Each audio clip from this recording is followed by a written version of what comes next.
Good afternoon and welcome to today's New York City Council hearing for the Committee on Rules, Privileges, Elections, and Standards and Ethics. At this time, I would like to remind everyone to silence all electronic devices. Also, at this point going forward, no one's to approach the dais. No one.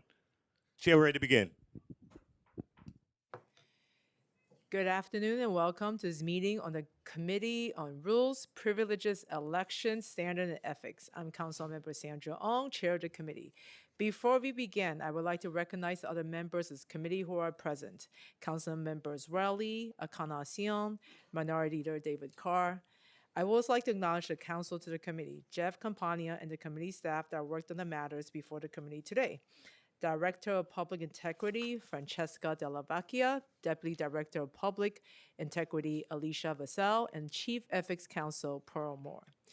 Today, the committee will consider the controller's nomination of Wayne Hawley for the reappointment to the Conflict of Interest Board and the mayor's nomination of Midori Valdivia for the appointment to the position of the chair of the Taxi and Limousine Commission. We'll begin the nomination of Wayne Hawley for the Conflicts of Interest Board, and we will then hear from Midori Valdivia, and then we will then conclude the public testimony on both candidates. By the letter dated on February 25, 2026, Controller Mark Levine requested advice and consent of the council regarding the reappointment of Wayne Hawley to the New York City Conflict of Interest Board. The Conflict of Interest Board is an entity that serves to provide clear guidance to public employees regarding the conflict of interest laws, codified in Chapter 68 of the New York City Charter. The board is tasked with achieving this goal through training, education, and the issuance of publication of advisory opinions relating to conduct that may violate the City of Conflict Interest Law. The board also adopts rules to implement and interpret the provisions of the conflict of interest laws. It reviews and adjudicates alleged conflict violations and has the power to impose penalties, including fines of up to $25,000 per violation and suspension or dismissal of the city employees when deemed appropriate. The board also collects and reviews financial disclosure reports. The board consists of 5 members, 3 of whom are appointed by the mayor, 1 appointed by the public advocate, and 1 appointed by the controller. All are subject to the advice and consent of the city council. The mayor must designate one of these members as the chair of the board. The charter states that all members should be chosen for their independence, integrity, civic commitment, and high ethical standards. Board members serve for staggered 6-year terms are prohibited from serving more than 2 consecutive 6-year terms. Board members are required to meet at least once a month and are prohibited from holding public office, seeking election to any public office, being a public employee in any jurisdiction, holding political party office, or appearing as a lobbyist before the city. Board members are entitled to receive compensation in the amount of $250 for each calendar day they perform work for the board. The chair is entitled to $275 per day of service. We are joined today by Wayne Hawley. Mr. Hawley was first appointed to the Conflict of Interest Board by Mayor Bill de Blasio to serve a 6-year term that began on April 1st, 2020, and that will expire on March 31st, 2026. From 1999 to 2017, Mr. Hawley worked at the Conflict of Interest Board, initially as a deputy counsel and later as a deputy executive director and general counsel. From 1983 to 1987, he worked at the MFY Legal Services, rising to level executive director. He also worked at the Queens Legal Services, the American Civil Liberties Union, and in private practice. He received his bachelor's degree from Claremont McKenna College and his law degree from Yale Law School. If appointed to the Conflict of Interest Board by the controller, Mr. Hawley, a resident of Manhattan, will serve a new 6-year term that will begin on April 1st, 2026 and end on March 31st, 2032. I now recognize the committee counsel and administer the affirmation. Please raise your right hand. Do you affirm to tell the truth, the whole truth, and nothing but the truth in your statements before this committee and in answer to all council member questions? I do. Thank you.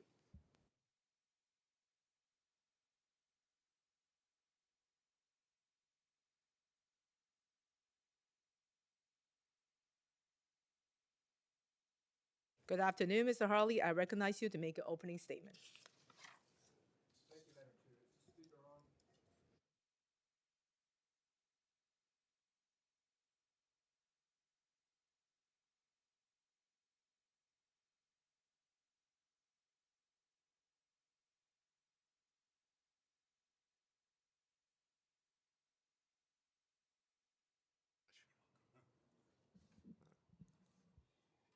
again. Good afternoon, Chair Ung, Minority Leader Carr, fellow members of the committee. I am Wayne Hawley. I want to begin by possibly making a correction or clearing up a misunderstanding I had. I believe I've been nominated to fill the remaining 2 years of an existing term that will expire on March 31st, 2028. So I'm ending an initial 6 years, as the chair pointed out, from a nomination 6 years ago by Mayor de Blasio. This nomination by Comptroller Levine is to fill a currently vacant term that is set to expire 2 years from now. So I'm going to come in as a pinch hitter, as it were, a late inning substitute, a late game substitute, and fill out that 2 years, which I'm honored to do if confirmed. With that background, I'll make a very short statement, and then, of course, be happy to answer any questions. By way of personal background, my wife and I moved to New York City 47 years ago, and we have lived here since. Our 2 children were born and raised here. Our first grandchild was born here and lives here with their parents. Our second grandchild, due in May, will be moving back to the city with his parents by the end of the year, if all goes as planned. So New York City is our home. I care about this city, and I care about its people. I also care about the city's government and the public servants who serve it. I've seen during my time on the board as both board member and staff the important services that these people provide, and have gained an appreciation and respect for the hard work that so many of them do. At the same time, I've also come to appreciate what an outsized role this tiny city agency, the COIB, with 5 board members and fewer than 24 staff, can and indeed do have in a city of 8.5 million people and around 300,000 city employees. The COIB is both a symbol of and one of the drivers of the commitment of city government to put public service first. That is, to the principle that the public service is a public trust. If I'm again confirmed by the council, I will have the opportunity to continue to serve the board as a member, as I said, for the next 2 years. I'll be mindful of the mission of the board to promote the public's trust in city government, and also mindful of my own obligation in interpreting and enforcing the laws that the board is charged to oversee, to put the public's interests first. I look forward to that continued responsibility. Thank you. Thank you. I also like to recognize Deputy Speaker Williams and Councilmember Banks. I will start with a question. How does the ability of elected officials to control the COIB's budget affect its mission and independence? Well, whether it in fact does, and I can say that it's not been that experience that anything of the sort happens, but it's true that the public could be led to believe, or there is at least a potential of perception that because the board has before it the often matters involving the very branches of government that set its budget, that the board will be influenced by that. Perhaps understandable, if slightly cynical perception.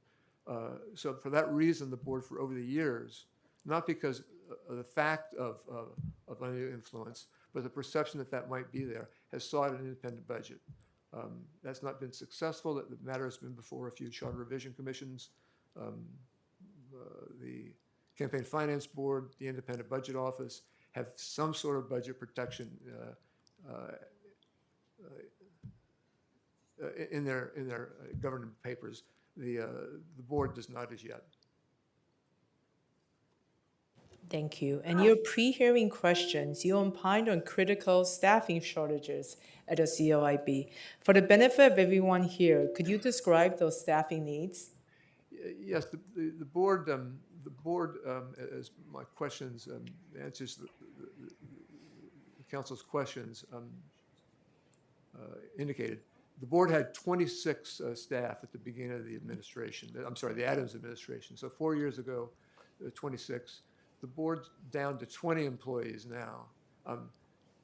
Two positions are particularly critical, and I'm happy to report that one of those has been resolved since my writing. That was for an attorney position in the enforcement unit. The other position in the annual disclosure unit has not been filled, and the problem there had been, and this is a problem, as I pointed out also in my answer, that that suggests that that budget protection is not a perfect answer to all problems. You could have a budget, but not have the ability to hire people, if only because the personnel actions hadn't been acted on in time. And that unfortunately has been the experience with these two positions. There have been offers made, offers accepted, good candidates, but they couldn't wait for the paperwork to be approved in the process, and they had to take other jobs. Happily, we got the approval for one of them. Had a candidate, another candidate in mind, and knock wood, that person will start in the next couple of weeks. Well, that's great to hear. So what else will you ask the council to do with respect to the COIB budget this year? I'm not aware of any items at the moment. I'll say historically, and this goes back to when there were significant cuts in the wake of the September 11th and the budget crisis that came in with a new mayor, and many will recall that on the one hand, property taxes went up.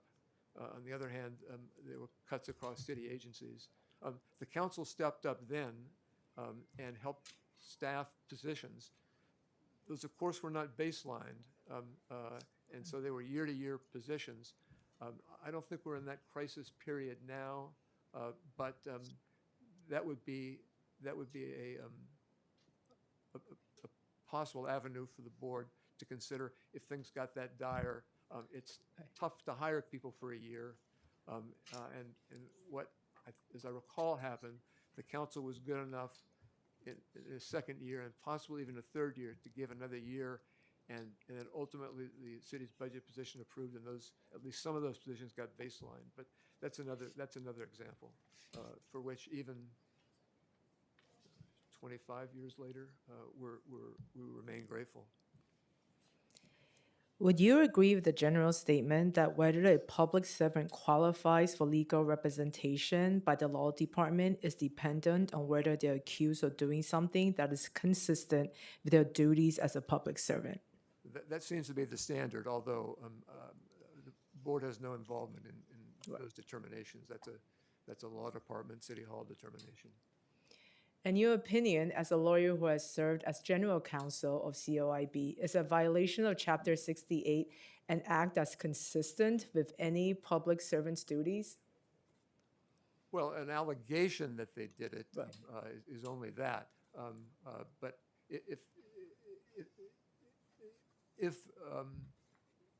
there was consideration given to the possibility that the city might decide to represent somebody charged by the board with a violation, and that is the law department itself was going to do that, that I think would run into, in effect, legal conflicts of interest, professional responsibility conflicts of interest kind of issues, because the law department's also our lawyer, that is the board's lawyer.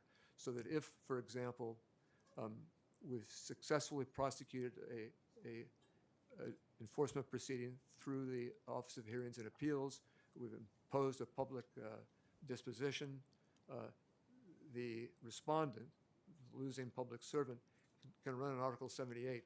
The law department represents us in the Article 78, so it can't very well be the board's lawyer and the respondent's lawyer. Whether the law department could choose to provide paid private counsel under that standard for somebody accused of violation is something beyond certainly my level of expertise. I will point out that many respondents, that is, people who are charged with violations by the board, are represented by their union counsel. Sometimes even former city employees are represented by their union counsel, and some, albeit not a majority of respondents, choose to hire their own private counsel. So there's considerable representation, but not complete representation. Thank you. And lastly on this topic, in your pre-hearing questions, you wrote that the notions of fairness suggest that people appearing before the COIB should be provided with counsel. Do you believe this is true in all cases, or are there times when individuals should be responsible for their own representation? I think we in this country understand the value. I mean, lawyers don't always get the greatest name in the world, except when you need one badly. And I think there's a certain fairness to that. There's certainly that in the criminal law proceeding. The city has extended right to counsel in a variety of areas. I'm not sure this would be on the top of the list, but fairness is fairness. Some of this though is budget and labor and employment matters that are really beyond my level of expertise, particularly the budget matter. I do have more questions, but I'm going to pass it on to other council members. Councilmember Banks? Thank you, Madam Chair, and congratulations on your nomination, Thank you. Mr. Howey. New York City has several oversight entities, including the Department of Investigations, the Inspector General, the Council's Committee on Oversight and Investigations, and along with other watchdog bodies. How do you believe the conflict of interest board should coordinate with these entities while still maintaining a level of independence? It's a good question. Thank you. The part of that is written into the charter, and it's actually worked quite well. The board does not conduct its own investigations. Our staff is not budgeted for, and hasn't historically had them because the charter charges the Department of Investigation to conduct investigations on our behalf. And I think the notion behind that is because many of these investigations begin one way and maybe end up going another way, a lot of things come out, and Right. things may come out that are simply disciplinary and get referred back to the employee in question's superiors. Some of them may have a criminal law implication. Those get referred to prosecutors. Some of them, maybe the ones that didn't even begin that way, have a conflict of interest thing. DOI is thought to be the appropriate place to handle them all so that you don't have investigators from 3 or 4 different places bumping into each other and potentially interfering with more important investigations. So the board regularly refers complaints that it receives Right. to the DOI. The DOI reports back. Department of Investigation gets complaints that we've never heard of, and when they reveal a conflict of interest issue, reports back to us about those, and that's worked well. All right, thank you. You've spent many of your years working at the Conflict of Interest Board, including serving as a deputy counsel, later on as the deputy executive director and general counsel. From your perspective, how has the board evolved over the years, and what lessons from that experience will guide your approach if you are privileged to be appointed again Thank you. or confirmed? Thank you. I think I think a lot of the growing pains, and this entity was created in 1990 as a result of the big charter review process in the late 80s that made the council the body that is today, Right. and did away with the Board of Estimate. A lot of growing pains took place then.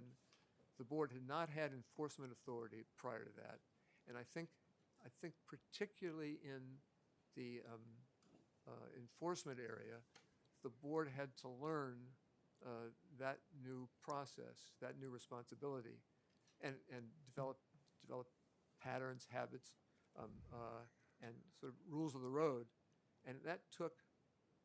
Probably it was still growing on when I came onto the board 8 or 9 years later. It had matured considerably since then. It had been staffed up since then. But I think that need to blend really two roles about, I'm not talking about annual disclosure so much, but about the conflict of interest law itself, Chapter 68 of the Charter. Yeah. On the one hand, we're the place to go where if you want some advice, we're also the place to go if you, either because you've didn't listen to our advice or you just didn't think about it, and you do appear to have violated the law, we're going to punish you. And to make those two things fit together well is a challenge, and I think the board has done a good job with that. But it's always evolving, and part of the evolution is the fact that you've got these staggered terms, and board members come and go, and that's worked well too. You've seen a variety of perspectives, a variety of different kinds of people. Thank you for your response. And my last question. Serving on the Conflict of Interest Board requires a strong commitment to impartiality and maintaining public trust, which is so important. What motivates you personally to continue serving in this role, and how do you approach that responsibility? Well, to be candid, I do enjoy the work, and I find it interesting. I find city government interesting, and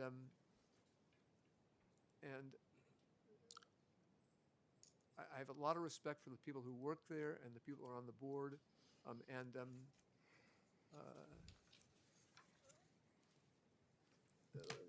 me put it this way. I don't have any trouble being a straight shooter. I call him like I see him. I'm honored to have been nominated by Mayor de Blasio. I'm honored to be nominated now by Comptroller Levine. But everybody that comes before me is going to be the same, whoever appointed me. All right. Thank you. Thank you, Madam Chair. Thank you. We also been joined by Majority Leader Abreu, and now I'd like to turn it over to Minority Leader Carr for his questions. Thank you, Chair. Mr. Hawley, good to see you. Thank you for coming before us today. Happy to. I want to just double down on the question my colleague just asked you about impartiality.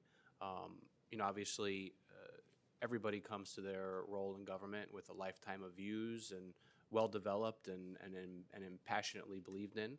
I'm sure you're no exception to that.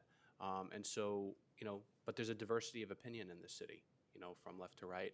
And I just want you to expound a little bit about, how you feel you would be able to sort of check your own well-developed views at the door when folks come before you who may come from a different perspective.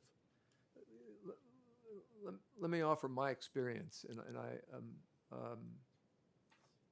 and this is perhaps even more the case over the last 5-6 years now, that we've had the board has had appointees both from the comptroller and the public advocate, as well as only the mayor.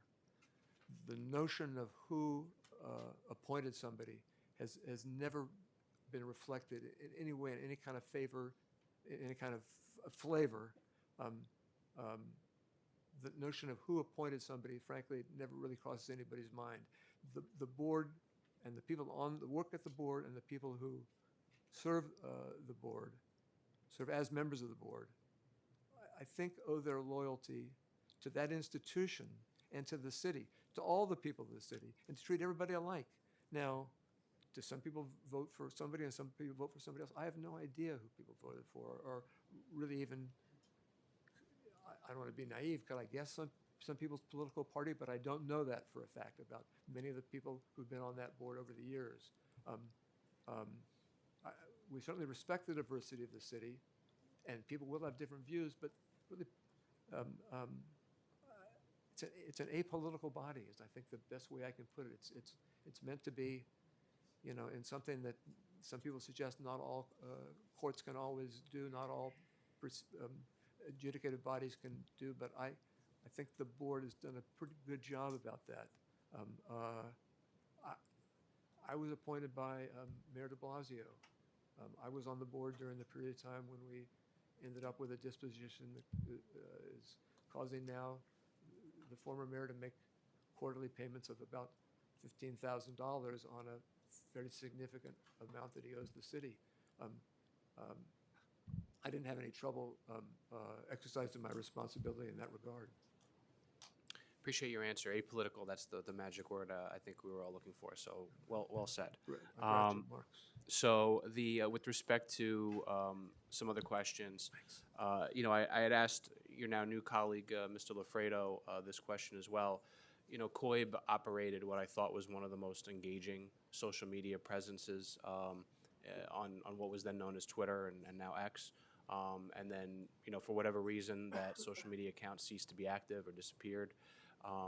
Obviously, education about the conflicts of interest law is one of COIB's core responsibilities, and it's one that it's done very well over the years.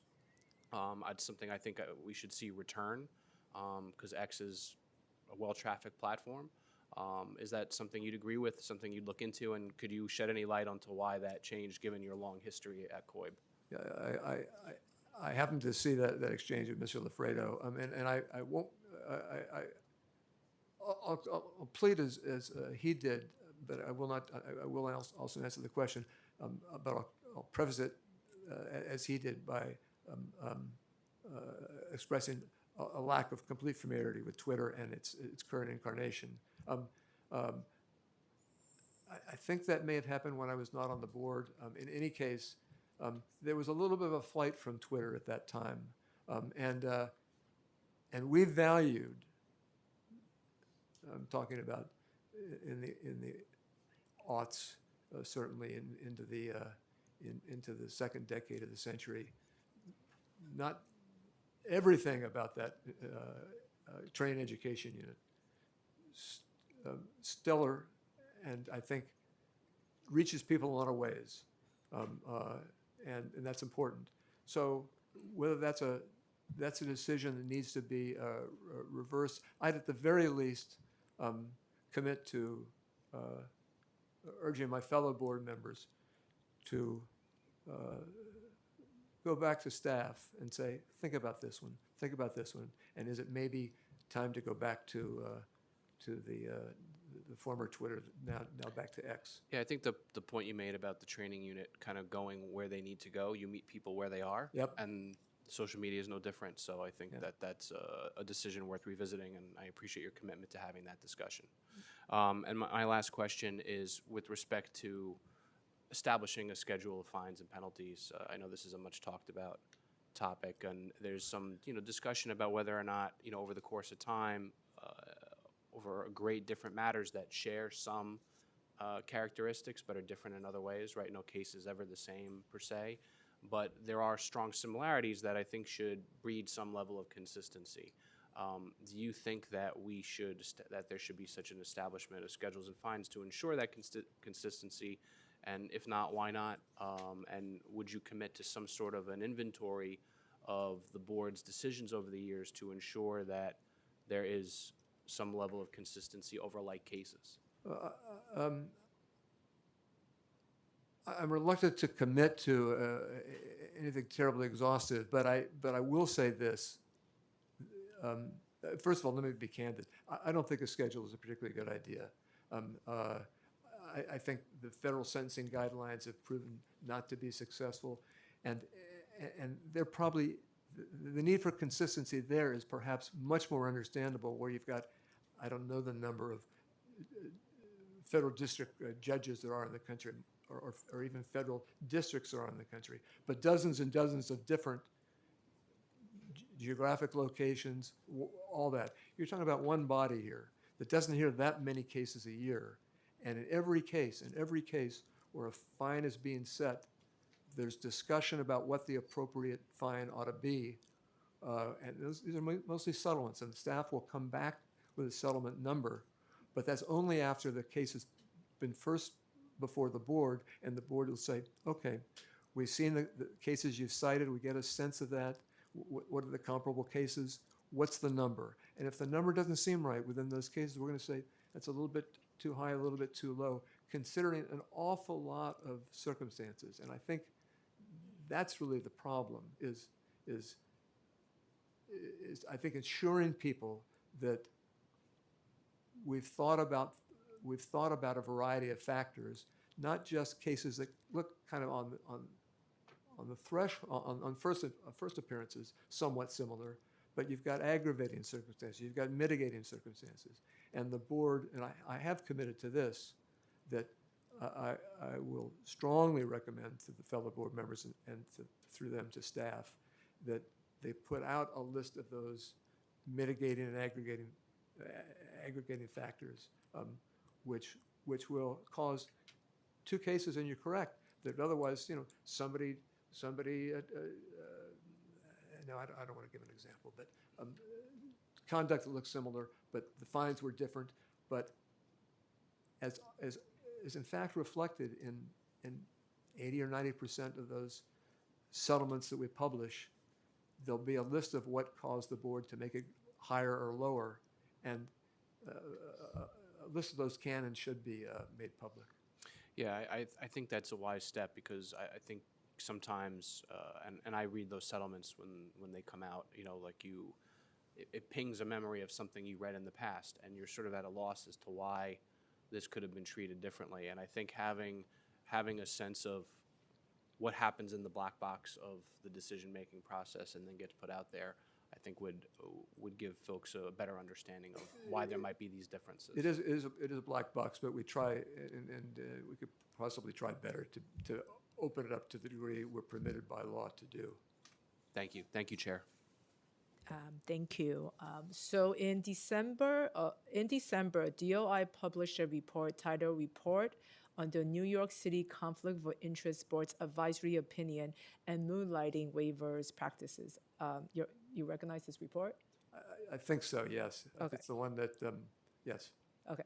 So according to DOI, COIB has created an exception to Chapter 68's moonlight provisions, allowing city attorneys to represent organizations that do business with the city as long as no actual conflict of interest exists in the representation. What is the rationale for this attorney exception to the anti-moonlight provisions of Chapter 68?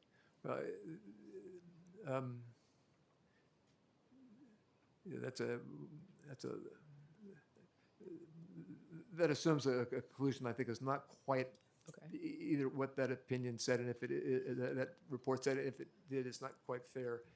The matter in question, and I don't feel comfortable going too much into the specifics about that matter.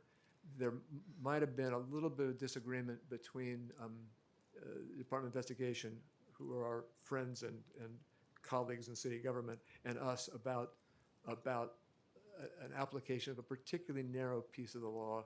But there's no attorney exception.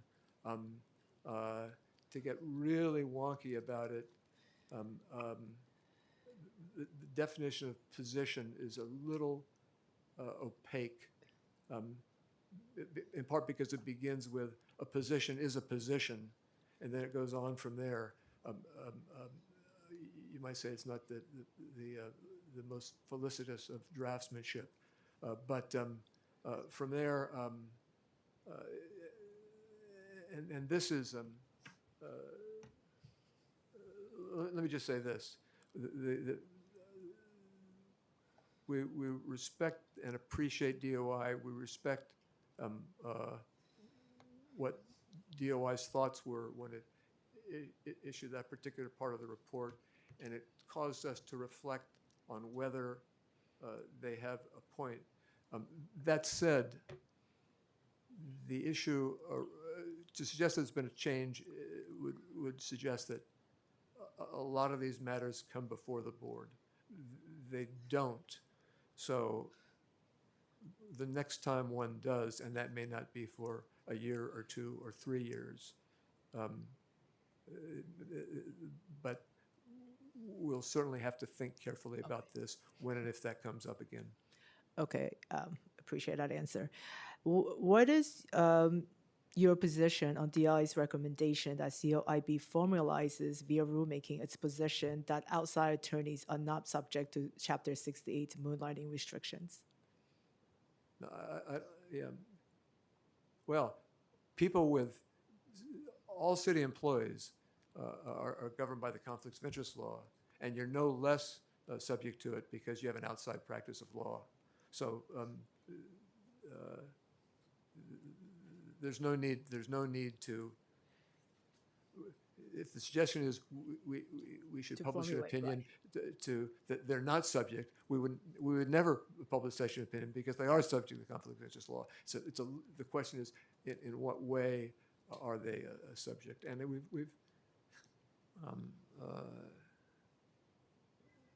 Yeah, I think that's enough said. Okay. Different line of questioning. According to DOI, COIB has taken the position that advisory opinions are entirely protected from disclosure, even though Chapter 68 explicitly provides that the board is required to publish its advisory opinions with personally identifying information redacted. What's the legal basis for COIB's position? Well,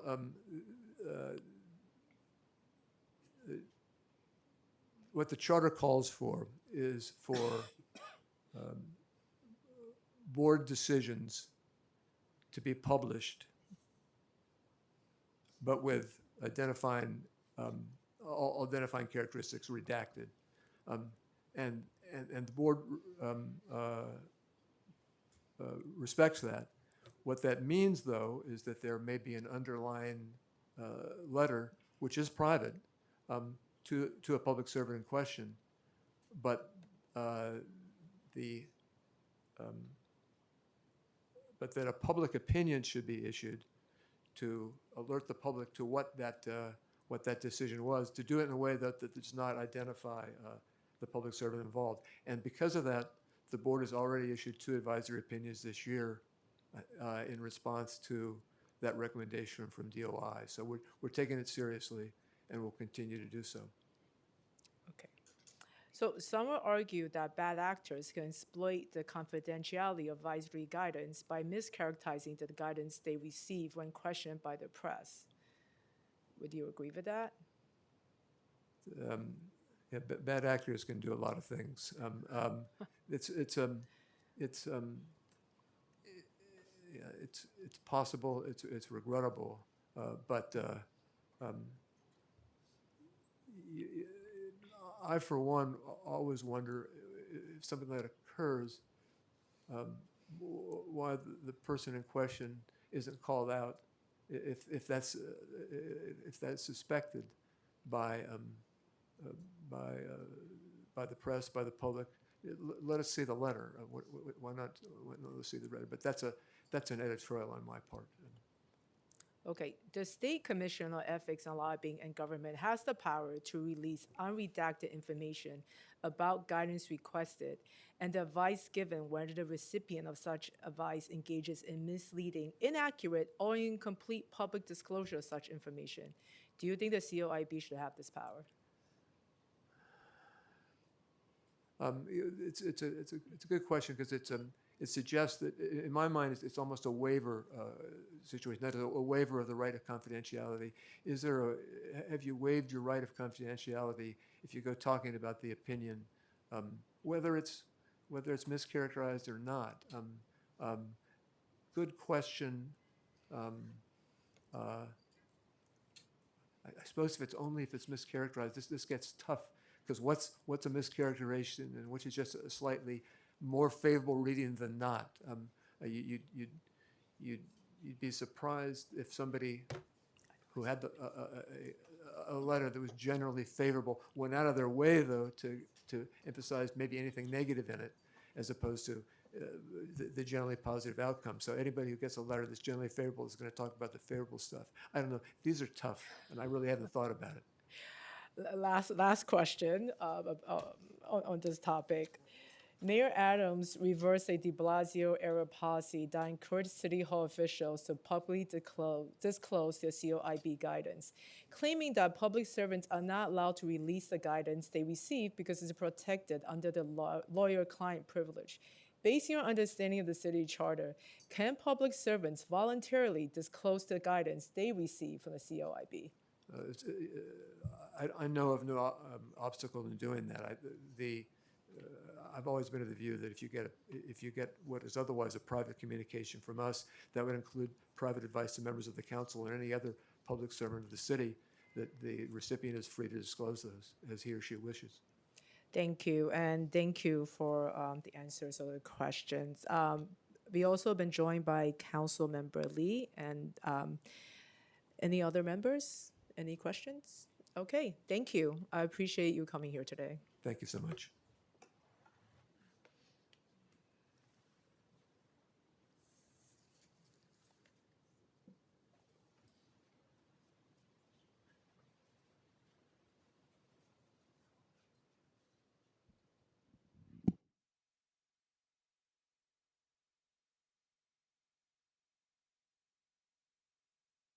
Seeing no other members who have questions, Mr. Harley, your excuse, and Ms. Valdiva, invite you to join us at the witness table. Yes, sorry. Yes.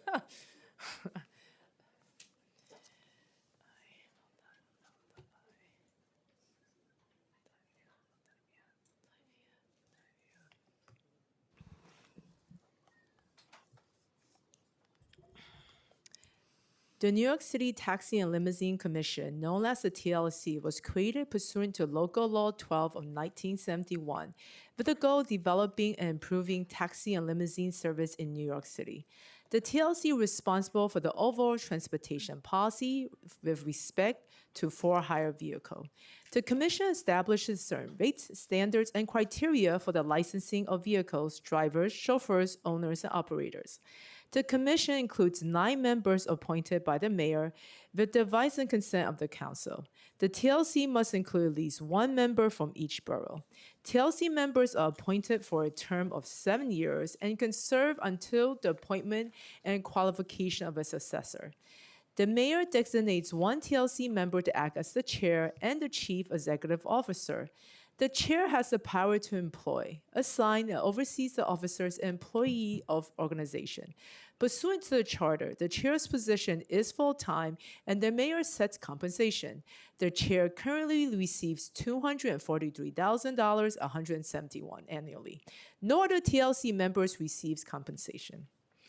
By the letter dated February 13th and pursuant to Section 31 and 2301 of the Charter, Mayor Madani submitted the name of Midori Valdivia for the Council advice and consent to appoint her as a member of the New York City Taxi and Limousine Commission and to serve as the chair and the CEO of the commission. Since 2022, Ms. Valdivia has been a member of the board of the Metropolitan Transportation Authority, and from 2018 to 2020, she serves as the chief of staff to the chair and CEO of the MTA. In those roles, she has orchestrated MTA's roles in passing congestion pricing, championed the free bus pilot project, oversaw the MTA's $20 billion annual budget. At the same time, she has also operated her own consulting firm, which provides transportation advisory and not-for-profit management services. From 2015 to 2018, Ms. Valdivia has served as a Deputy Commissioner for Finance and Administration as Assistant Commissioner for Finance Operations of the Taxi and Limousine Commission. From 2008 to 2015, she worked in various roles of the Port Authority in New York and New Jersey. She has been on the board of the Regional Plan Association. She received her bachelor's degrees from Penn State University and master's in Public Affairs in Urban and Regional Planning from Princeton University. If appointed by the mayor, she will serve a remainder of the 7-year term that will expire on January 31st, 2031. I now recognize the committee council to administer the affirmation.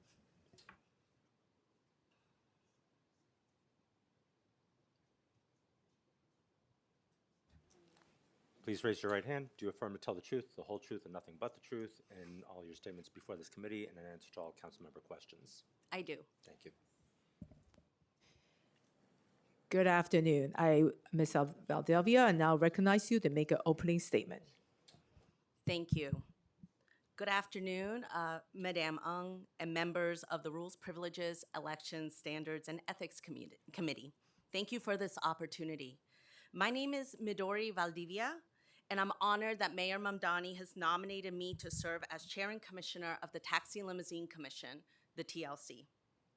Let me start by acknowledging why I'm here. Transportation is opportunity.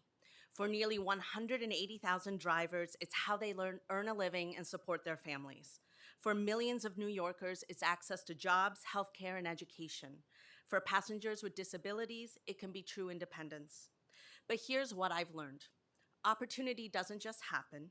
We have to define what kind of system creates it and for whom, and build the infrastructure to make that real. As an immigrant, as a Latina, I've lived this truth with my family across 3 countries.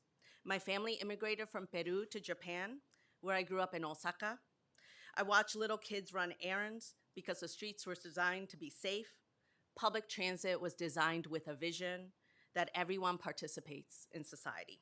Then we immigrated to Pittsburgh, Pennsylvania, and I saw what happens when you don't have that vision every day, when transportation can reflect inequality instead of opportunity. And that taught me the systems we build are choices we make, not inevitabilities we accept. I spent over 15 years at that intersection of transportation and opportunity. At the Port Authority of New York and New Jersey, more than a decade ago, I saw TLC drivers waiting all day for just 1 or 2 fares.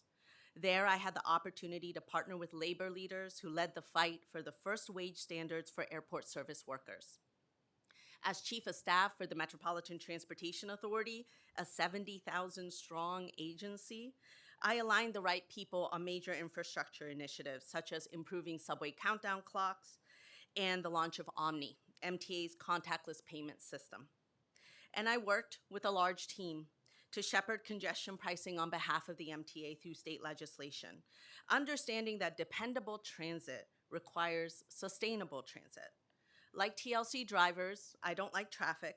No one does. And it was a meaningful way to better our streets. At TLC, I was Deputy Commissioner of Finance and Administration. I helped build the first of its kind accessible wheelchair program using driver incentives that worked. I contributed to the first driver pay study for for-hire vehicles, and I led TLC's first engagement with national regulators on predatory lending practices targeting small medallion owners. Back then, I was reacting to tech companies, to debt, to complaints, instead of asking, what kind of system do we want? One where drivers can work with dignity, economic sustainability, or one where they're trapped? So I'm answering that question now. Today, TLC regulates nearly a little under 1 million trips a day. That's comparable to an entire transit system of a major American city. The agency is key to how New Yorkers get to work, healthcare, and opportunity. That's our current role. And it builds on our founding mission of 1971, protect passengers and drivers by setting safety standards and taxi rates. Today, the threat looks a little different. Algorithmic platforms that control workers without transparency, extracting value without accountability, and stifling competition. The mission hasn't changed. Protect people from exploitation, but who needs protection and from what? That's evolving, and so must we. In the next few years, TLC will answer questions that shape transportation for a generation. How do we protect hundreds of thousands of workers when the market is disrupted or changed? How do we ensure that platforms that use our public streets serve the public good? Those answers won't just determine New York's future. They'll set standards for cities across this country. And that's the opportunity and the responsibility in front of us. I want a transportation system where professional drivers have professional working conditions and economic security, not just to survive, but an ability to build wealth and thrive, and trips that are affordable and truly accessible for the passengers who rely on them. That every New Yorker can access our services, regardless of ability or zip code, and that technology that serves the public good with transparent rules, fair competition, accountability to passengers, drivers, and ultimately our great city. That's Mayor Mamdani's vision, and it's my vision. We came to this through our own experiences. He through organizing with drivers, me through over 15 years of building transportation teams, policies, and systems, and now we get to build it together. Here are my 3 priorities and the ways I'll address them. First, driver dignity and passenger dignity. Economic infrastructure and support resources for drivers. Here's what I mean. Expanding the Medallion Debt Relief Program. Catching violations before workers have to file complaints. A comprehensive penalty review since 2016, because workers, many of them immigrants like my family, deserve economic security and not outdated practices. Second, clear standards for corporate accountability and enforcement. TLC should enforce the rules on the books to protect both passengers and drivers. And TLC should set standards before deploying new technology with verified safety data, driver support, and accessibility on day 1. Third, a transportation system that works together. TLC regulates 1/4 of all public transportation trips in the city, So we must work together as part of this larger transportation system. That means bringing in a taxi driver's perspective on bus lanes, penalties, training them on the rules, for example. Riders don't just experience taxis or buses as separate systems, they just need to get somewhere. And our riders deserve that. One city, one transportation system. I bring both professional expertise and an understanding to this role. My expertise spans bus, subway, aviation, shared mobility. I've served on various boards. And as an immigrant, as a Latina, as a mom, as a transit wife, I understand what's at stake when transportation determines opportunity, not just as policy, but as lived experience. My husband worked every single day during COVID as an essential MTA worker, all while I was pregnant. I've watched him over the years navigate workers' compensation issues, struggle to get bathroom breaks because the system was delayed, even with crew rooms and lockers. Taxi drivers and for-hire vehicle drivers, they have nowhere to go. That's what drives me. I worked to build a yellow taxi wheelchair accessible fleet alongside a formidable disability advocacy coalition to reach 50% accessibility, and the TLC has done it. So I know what that change means for my neighbors who rely on these taxis to move freely. I know many of you have fought and continue to fight for the vision of accessibility and driver dignity that I shared, for debt relief, for transparent wages, for resources, for better conditions. Thank you. I want to be a partner in this work. I'm grateful to the TLC team who have maintained this agency's commitment to serving New Yorkers. Our mission has always been clear: set standards for this industry, and the team has done that. So we're not changing TLC's core mission, but we are doubling down on who we protect and what we protect them from. And together, we'll build on the foundation the TLC has maintained, evolving it for the transportation landscape we face today. The choice isn't between innovation and regulation. It's between letting others define our future or defining it ourselves as a government. Transportation determines who has opportunity. TLC can ensure everyone does. And that's my vision. I'm asking for your partnership to make it real. Thank you so much. The City Council has always been a major partner to TLC in appointing commissioners and collaborating on legislation. I'm ready for your questions to answer about my vision for TLC and the work we can accomplish together. Thank you for your testimony. We are also now joined by Councilmember Krishnan. You just testified that 50% of all yellow cabs are now wheelchair accessible. So based on experience, what challenges does TLC face in the effort to make more taxis more accessible for all? Thank you so much. So as you may know, there was a settlement reached with the City of New York around 50% yellow taxi wheelchair accessibility. I believe it's really about service. So the fleet is out there, it is working, but we have to make sure that we're putting the right incentives to make sure that our taxi drivers are fully compensated for the time, effort, but also we need to do further training to ensure and really build bridges among these communities, because every person deserves transportation and every person deserves to be seen. I think there's a little bit of work to go, to do there. I'm excited to dive in. I know one of the concerns that the disability advocates do have is around accessible dispatch. There was a end of an accessible dispatch program that TLC, helped to finalize. So that's something I'm going to be looking into, because service really matters. It's not just about whether the cars are on the road. Thank you. Disability advocates argue that the entire yellow cab fleet should be wheelchair accessible so that drivers can't ignore anyone hailing a cab. Do you support this mandate? I think that's something I'm excited to dive into. As you may know, when I was deputy commissioner of the TLC, I actually led the accessible program. And so I understand where disability advocates and people with disabilities are coming from. At the same time, I learned about the high prices of wheelchair accessible vehicles. So I know how that can be a burden to our small businesses, to drivers. And so maybe this is something where we really have to start thinking about what does the public, what does government need to do to think about closing this gap? So that's something I'm excited to dive into and learn more about. Do you support mandating that all yellow cabs be electric? Well, I think in theory, yes, right? I mean, we love electric vehicles. We should have electric vehicles on the road. I also want to be cognizant of where we are in our charging infrastructure journey in the city of New York.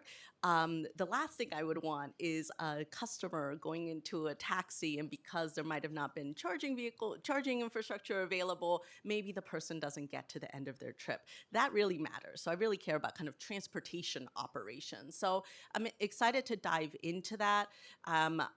Believe that there's also been thinking about universal design as it relates to electric vehicles in the long term. So, of course, these products are changing. At the same time, I want to ensure part of the cost model of being a taxi driver and a for-hire vehicle driver, these costs are high. I don't think anyone's surprised that gas prices are going up. I believe this week or last week, there was prominent articles about the cost of vehicles. So I want to take that into account to understand what kind of model would actually work and serve passengers. Disability advocates urge that you not mandate electric vehicles unless you simultaneously mandate wheelchair accessibility. What is your position on these goals? I think, again, it's been a while since I've been at the TLC, so I'm really excited to dive into these issues. I believe they do have a point, right? When I talked about standards for deploying new technology in my testimony, I talked about how accessibility should be center. But again, an EV vehicle that's a wheelchair accessible vehicle in today's market is very expensive. So that's going to be top of mind for me. What is that cost model that would actually make the economics work if you're a driver? Why is the burden on the driver or a small business? How do we think about who has the resources in the ecosystem so this can actually be affordable? When Mayor Mamdani talks about affordability, I also think he talks about the affordability for people who are working people every single day who are just trying to make a living. So that's just top of mind for me as well.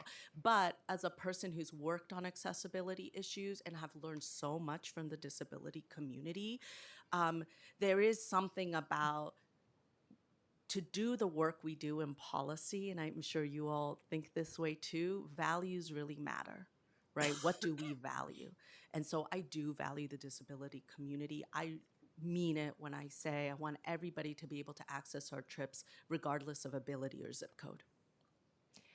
According to the disability advocates, vendors claim that past efforts to approve accessible vehicles seem designed to prevent competition. Are you aware of these complaints, and do they have any merit? And if so, how would you modify the approval process? This is a really great question, and it's something I've actually been really interested in improving vendor pools for transportation agencies in particular. At the MTA, that is something I worked on because it made the cost of the thing cheaper, right, when you have more competition. So I'm excited to dive in. I don't know the particularities around this complaint, but I do think competition is a part of how we get there. The MTA Accessorize program only allows 1% of its users to have access on demand, requiring most users to call a day in advance and to know exactly when they will need to be picked up from and where they're going. What will you do at TLC to provide on-demand access to wheelchair accessible for hire vehicles to all New Yorkers who qualify for Accessorize? I love this question because when I was both at the TLC and at the MTA, I'm proud to have been a leader in developing and supporting and championing what we're calling this on-demand program, where you can get within on-demand Accessorize trips in the form of for-hire vehicles and taxis. So I'm really proud of the work I did there, and I would be interested in expansion of the program. That's great. I do have more questions, but I'm going to pass it on to my fellow council members. Councilmember Banks? Thank you, Madam Chair, and congratulations on your nomination. When it comes to when we talk about affordability, we can't leave out a taxi pay and benefits. And with the high volume for higher services like Uber and Lyft, they tend to get most of the attention these days. I wanted to focus on the taxi drivers for a minute. The city and state have worked very hard over the past decade to make sure that the FHV drivers are treated fairly, and they have free health care, vision through the Black Car Fund. They have paid time off through settlement reached with the AG's office, and they also are paid a fair wage that frequently is adjusted and accounts for expenses. But taxi drivers have not seen a lot of these improvements. The only raises they've gotten was in the past 10 years was back in 2022 when fares were bumped to about 23%. But inflation went up almost double. I want to know, and listen, I know the mayor cares a lot about taxi drivers. Have you spoken to the mayor about this? I've had broad conversations about what is possible and what is exciting in terms of what we can deliver for New Yorkers in this industry, both passengers and drivers. In particular, with the yellow taxi industry and the drivers, I am, proud to have met with taxi drivers in preparation for this council hearing. I think it's so important not just to listen, but then to follow through. And so I have heard the variety of concerns around livable wages. I think there's an opportunity here around livable wages. I think there is an opportunity around reducing burdens for drivers within our TLC rulebook. But I am excited to work on these issues. And yes, when I talk about TLC drivers, I mean yellow taxi drivers, for-hire vehicle drivers, commuter vans, commuter van drivers, and paratransit drivers. So this is something I'm really excited to work on. Thank you. 10 years ago, the TLC undertook an initiative to ensure healthcare access for taxi drivers. Do you know why the TLC has not pursued similar efforts for the years since? So I'm happy to be corrected. I remember I was at the TLC when I believe the court system struck it down and said the TLC was not allowed to move forward on it, and I had to work on the refunds for the healthcare. I believe it was 6 or 9 cents. But this is exactly what I'm talking about. When I think about what drivers need, when we support the people that power transportation systems, and I have learned this time and time again in subways, bus, rail, aviation, when we support the system, sorry, support the people that power the system, the whole system gets better. So I do think all drivers should get benefits. I think they should be able to access healthcare. I think they should be able to access retirement benefits. So these are issues I'm really excited to work on. So we have your commitment to work on those issues. Yes, as long as, and I would love to work with you all on how to navigate as it relates to the court system, because I believe that it was struck down. But I'm happy to come back to you on that. All right, thank you for your response. When it comes to financial security and going back to healthcare for drivers, what additional policies would the city and state or should consider should the city and state consider improving long-term financial stability for drivers across the industry? I'm sorry, can you repeat that question again? What additional policies should the city and state consider improving long-term financial stability for the drivers across the industry? Great. I think one thing that we should start putting on the table and thinking about is really looking at, we've set minimum driver pay rules in the for-hire vehicle industry. We do have a metered fare in the yellow taxi industry, but what does it really take to live in New York and be a taxi driver and be a for-hire vehicle driver? I think that merits analysis and discussion, a robust discussion.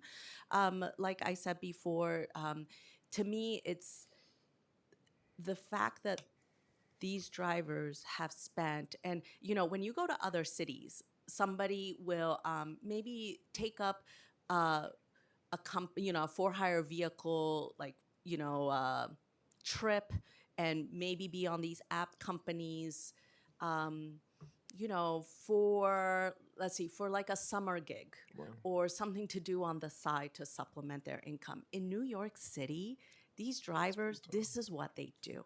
They've been doing it for 20 years, 30 years, some thankfully 6 years, 7 years. I met a taxi driver the other day who was on the job for 2 years. It is difficult to hear stories when people have been doing this for 25 years and they're like, the day I quit my job is the day I have nothing. And so I think retirement benefits is definitely something long term that the city and state could collaborate on. Thank you.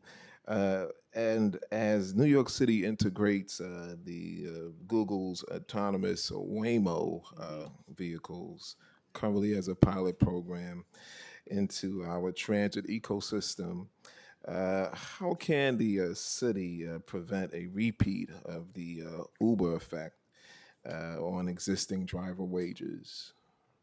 Thank you for this question. It's a really important one. So I just want to be clear, any bases operating AVs, robo taxis in a for hire capacity, they will have to be licensed by TLC. Right now, as it relates to the testing program, the state law only allows testing for driverless vehicles. And that's it, right? I think what I want to really pivot TLC to is a agency that is much more proactive than perhaps in the past. So proactively setting standards for an autonomous vehicle network will be key. There will be some questions and policy areas that I really care about, and I will work closely with the Department of Transportation because they are the holder of the pilot program for New York City. But people, drivers, and passengers will always be at the center of this framework. It has to be. New York City is for people. It's not for machines. It's not for just things on the road to be on the road, right? And so New York City is for people. And so some things I will care about is worker protection, impact on transportation system, the whole system, pedestrians, buses, making sure ambulances still have free passage and easy passage on our streets. I will care about congestion, and I believe the commission will too. Anything that exacerbates traffic is probably not something we all want to embrace so quickly. And this might sound a little wonky, but I'm really going to care about data transparency. I think that's really important. But people and the workforce of this industry, like I said, when you support the workforce that powers the system, the transportation system, the system gets better. And so drivers and passengers will always be at the heart of this. Thank you for your responses. Thank you, Madam Chair. Thank you. I'd now like to pass it to Councilmember Encarnacion. Thank you. Good afternoon. Good afternoon. And welcome and congratulations. I actually, my dad drove yellow cabs when I was a little girl. I had no idea that there were people in rooms like this talking about his profession, but here we are. And so I wanted to touch on a few things, and I'm thankful to Councilmember Banks for touching on Waymo. It was one of my questions, and I know that you mentioned being data-driven about those conversations. Can you expand a little bit on exactly what kind of data points would you be looking at when you're thinking about that program specifically? Yeah, first I would want to understand more deeply what data the Department of Transportation is collecting because they are the holder of the pilot program, and to assess if that data meaningfully tells us things about the its impact on the TLC economy. We're kind of our own economy, right? We're talking about almost 1 million trips a day. It's a multi-billion-dollar industry. And so I think beyond just a technical, how does the vehicle work, in terms of that, I will really care about safety. I am thankful that I've worked in the transportation industry for close to 20 years. And so I've been able to have conversations informally and formally with California regulators to understand kind of their lessons learned around the introduction of AVs. Another thing I'm really interested in as relates to the impact on the economy is how does it how would the model work as it relates to impact potentially on wages, traffic speeds? How do they maneuver in potential emergency situations? As you can imagine, and I'm sure your father knows better than both of us, how complex the New York City streetscape is, right? So many people are using the street at the same time. And so I do want to honor that complexity when we dive into the data. Thank you. I also serve as the chair of immigration. So my question to you, and thank you for sharing about your background and your upbringing. Many of the drivers and the immigrant drivers in this industry, my concern with them is understanding what kind of specific policies you would pursue to support those drivers moving forward, especially with what they're facing on a day-to-day basis and um, now under the federal government, right? And so I really am interested in seeing how you look to expand the support there and what are some of the ideas that you have, if any. Yeah, thank you so much, Council Member. This is an issue that's really close to my heart because of course, I immigrated to the United States, and I know what communities that I'm close to are going through, and the communities that I'm a part of are going through. I am so incredibly proud that I believe over 90% of our drivers and our licensees are from immigrant communities. I think that is just as New York as it gets. I am committed to protecting the safety of TLC licensed drivers, and I think this administration really cares about collaboration. So I'm already thinking about how do we collaborate with the Mayor's Office of Immigrant Affairs. I know there's already been some kind of collaboration, but I want to be able to bring resources to where the drivers are. I think about that with the Mayor's Office of People with Disabilities as well. Immigrants do not live one issue lives, and so there's a lot of intersectionality here. I also think, in particular, the approach I want to bring is a listening approach. So much of the the privilege I feel about being in this space is that every day I hope to hear the stories of drivers and passengers experiencing our system. And I want the TLC staff to hear that as well. And I know many of them do. And so that's really going to be important to me. I'm interested in enhancing these collaborations amongst the other departments and offices. But moreover, I really want to listen. I do not pretend that I know all the answers. There's a complex, diverse, incredible community of people that we have the honor to regulate and engage. And so I'm looking forward to that. Great. And my last question is a two-part question. The first Yes. part is a yes or no, Okay. and then I'll expand a little bit with a follow-up. Are you familiar with the findings of the New York City Livery Task Force report? I am familiar with the task force, and I think I recently got a copy of that report. Yes. Okay, so it outlines several challenges, obviously facing our livery and black car sector, including the long-term impacts of the 2018 vehicle cap, the loss of both vehicles and drivers, from everything from small immigrant-owned businesses that serve transportation deserts in particular. It also includes recommendations for that sector. What thoughts do you have on addressing some of those issues, and are there any of those recommendations that particularly speak to you? So I'm excited to dive in on this issue. I believe strongly that they're in the livery business, which are such incredible pillars of their own community and provide such critical access to healthcare, education, transportation hubs that might not be easy to get to. So I understand how critical they are to our communities. And the feedback I've been hearing is that we are regulating, multi-billion-dollar corporations similar to the way we might be regulating liveries because they are in the black car industry. I don't think that should be the case. I think there should be differentiation, and I'm excited to dive into that. And I know about the livery task force, and this is something that I have had the privilege of talking to the Livery Base Owners Association about. I appreciate that. I mean, obviously, in transportation deserts, this is how people get around. They really strongly depend on that. But even in communities that are very dense in transportation alternatives, this is important as well. I thank you. you. Thank you for your time. Thank you. Councilmember Lee? Hello, how are you? Good, thank you. Um, okay, so first I wanted to start off, and it seems like this is a popular topic because Deputy Speaker was here, and she had just wanted me to ask about, which I think she has spoken to you about the autonomous vehicles and just your thoughts on that. Because I know that when you talk about the ecosystem, this is something that could or may potentially be coming in, and so she just wanted to. So I'm just asking for the record. If she just wanted to get your thoughts on that. And I just want to say, as someone who comes from a transit desert, because I think I'm one of the only, maybe one of two council districts where I have no subway, I have no railroads, and so we rely very heavily on the buses and the cars and taxis.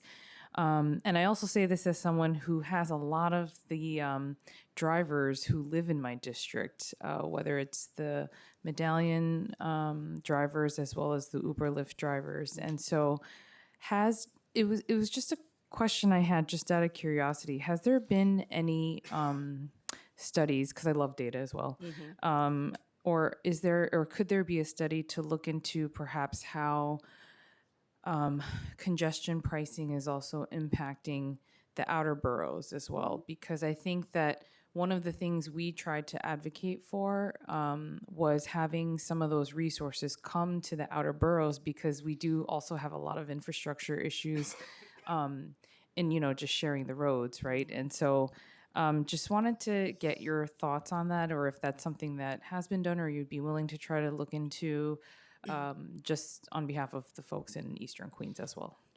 Yeah, thank you so much. And that's common, right? You have a district with drivers and then a district where transit is difficult.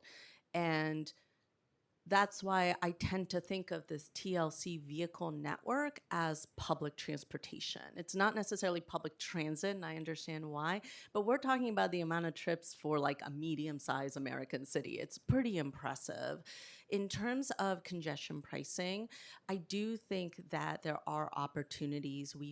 The MTA, as you know, was a state legislation that was passed in 2019, and the MTA did an environmental assessment where they looked to model what the impact would be on the outer boroughs.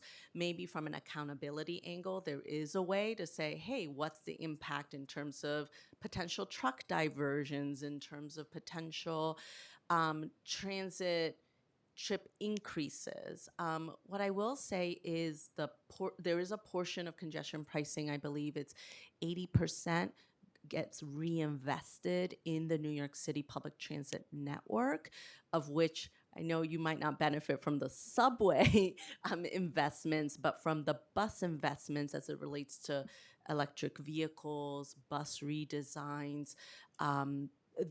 There are improvements happening in the public transit system, but we always want more, right? And I think that's why I'm also excited to work at the TLC, because I do know how much of a lifeline it is for people in the outer boroughs. Oh yeah, definitely.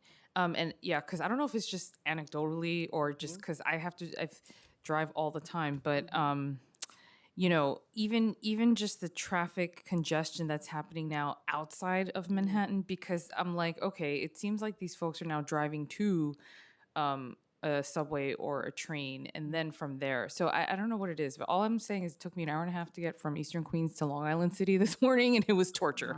Wow, So things like that where I'm just trying to figure out better ways to improve like transportation overall, which the last point I just wanted to make is, not really a question but comment, but I just really wanted to say I appreciate your approach and your lens to which you're approaching TLC, because I think you're absolutely right. The ecosystem of transit in the city is complicated sometimes, and how do you figure all of the things out? And I think obviously your experience with MTA as well as TLC and other spaces, in addition to that, have sort of lended to your perspective and approach to TLC. So I just wanted to say thank you for that, and also for being mindful that drivers, oftentimes bear the costs. And so, as an example, for congestion pricing, you were able to carve that Yes. out, which I think is to be commended, because I don't think that was any small feat by any means. I'm sure that took a lot of advocacy. So we appreciate that, or I appreciate that, as a lot of drivers live in my district, and so that was a big concern that we had. So I just wanted to say thank you for that. Thank you.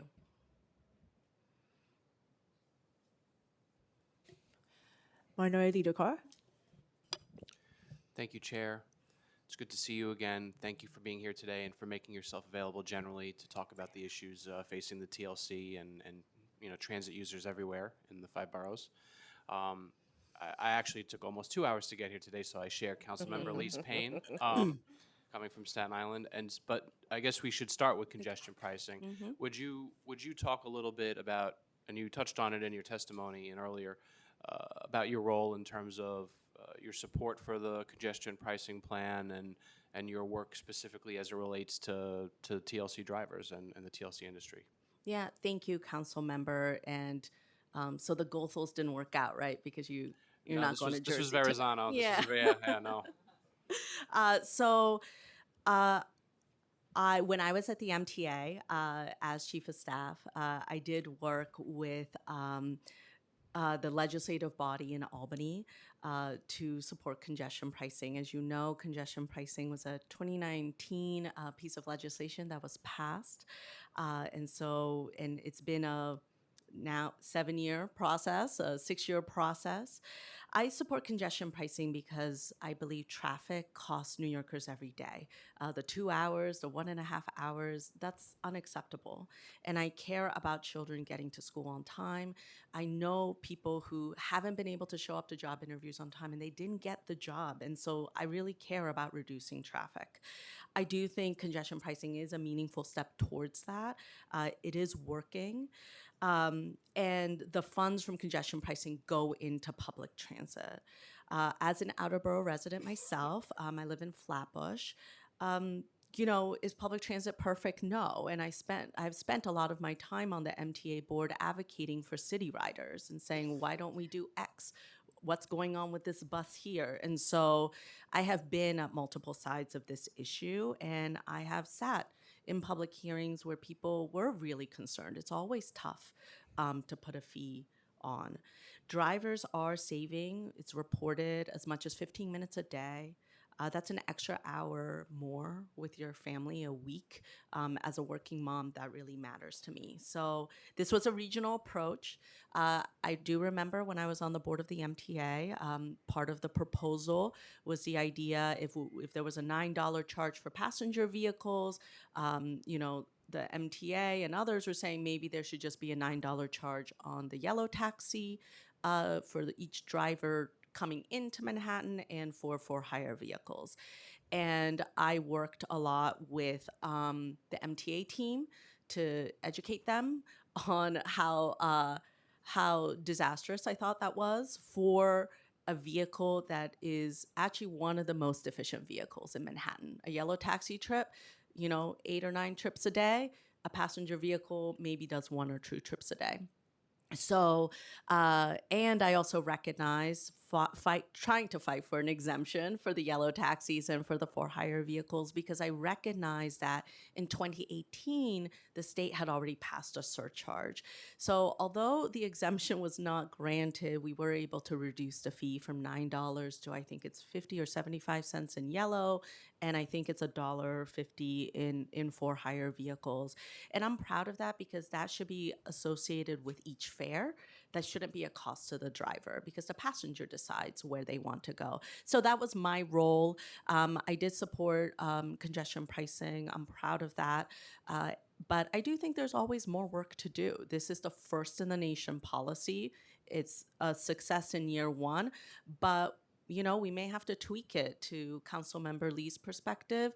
Let's look at the impact in outer boroughs. What are potential traffic diversions that are not helpful? How do we facilitate more people getting to transit hubs now that they're not going to take their vehicle in? So those are some of the things that we can work on. Yeah, I think a lot of folks where I come from would dispute that the program is a first-year success. I think that the snapshot commute I had today is not a standalone example of folks taking as long, if not longer, in some instances, to get to their Manhattan jobs. And that's where a lot of my constituents and other outer borough residents commute to get to work each and every day. I think that there have been, I think there's been a shuffling of the traffic patterns. I don't know that there's really been an improvement of them.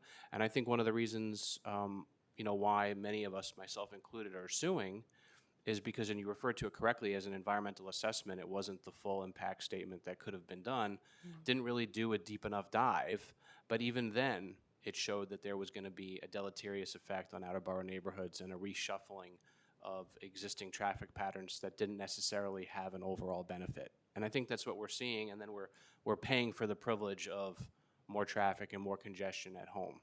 And so I think that it's a difficult situation that my constituents have been put in. And we talked about this part is that they never really see any benefit on the back end through the capital plan that this program was intended to finance. So I think that we have some serious issues to contend with, both in terms of the charge as it impacts everyday lives, and then ultimately the equity of what those collections mean for outer borough communities like mine in terms of the MTA pie. But with respect to another issue related to the TLC is we talked about this as livery services. And Staten Island had a very vibrant, independent livery scene for many years. And even before, Uber and others started competing for the customer share out of Staten Island, they were already competing for an existing labor pool that was limited. And so that was the first hit to our independent liveries as they lost drivers. And then the second one was when finally they started operating in Staten Island. And I think that, I'm a free market guy. People should be able to choose which services they wish to hire. But I think in some degree, the TLC's past behavior put them at a disadvantage in competing against big companies like Uber and Lyft. And I'm wondering if you could share your thoughts on that as a historical perspective, and then what we could do moving forward to give them a fairer landscape to compete in. Thank you. And it was great to learn about kind of the history with you, Councilmember Carr, on how important these are. Like I said, livery-based owners and these livery companies, I do believe they are pillars in the communities that they serve. And so like Councilmember Encarnacion mentioned, or I mentioned in my answer, this is something I'm really interested in, right? Because they are small business owners, and they are the trusted folks because they really know their community and the anchors of their community. So this is something I'm interested in diving into. I had the pleasure of meeting with the Livery-Based Owners Association in preparation for this council hearing, and I heard how they felt like they were being treated as if they were a multi-billion-dollar corporation, and they aren't, right?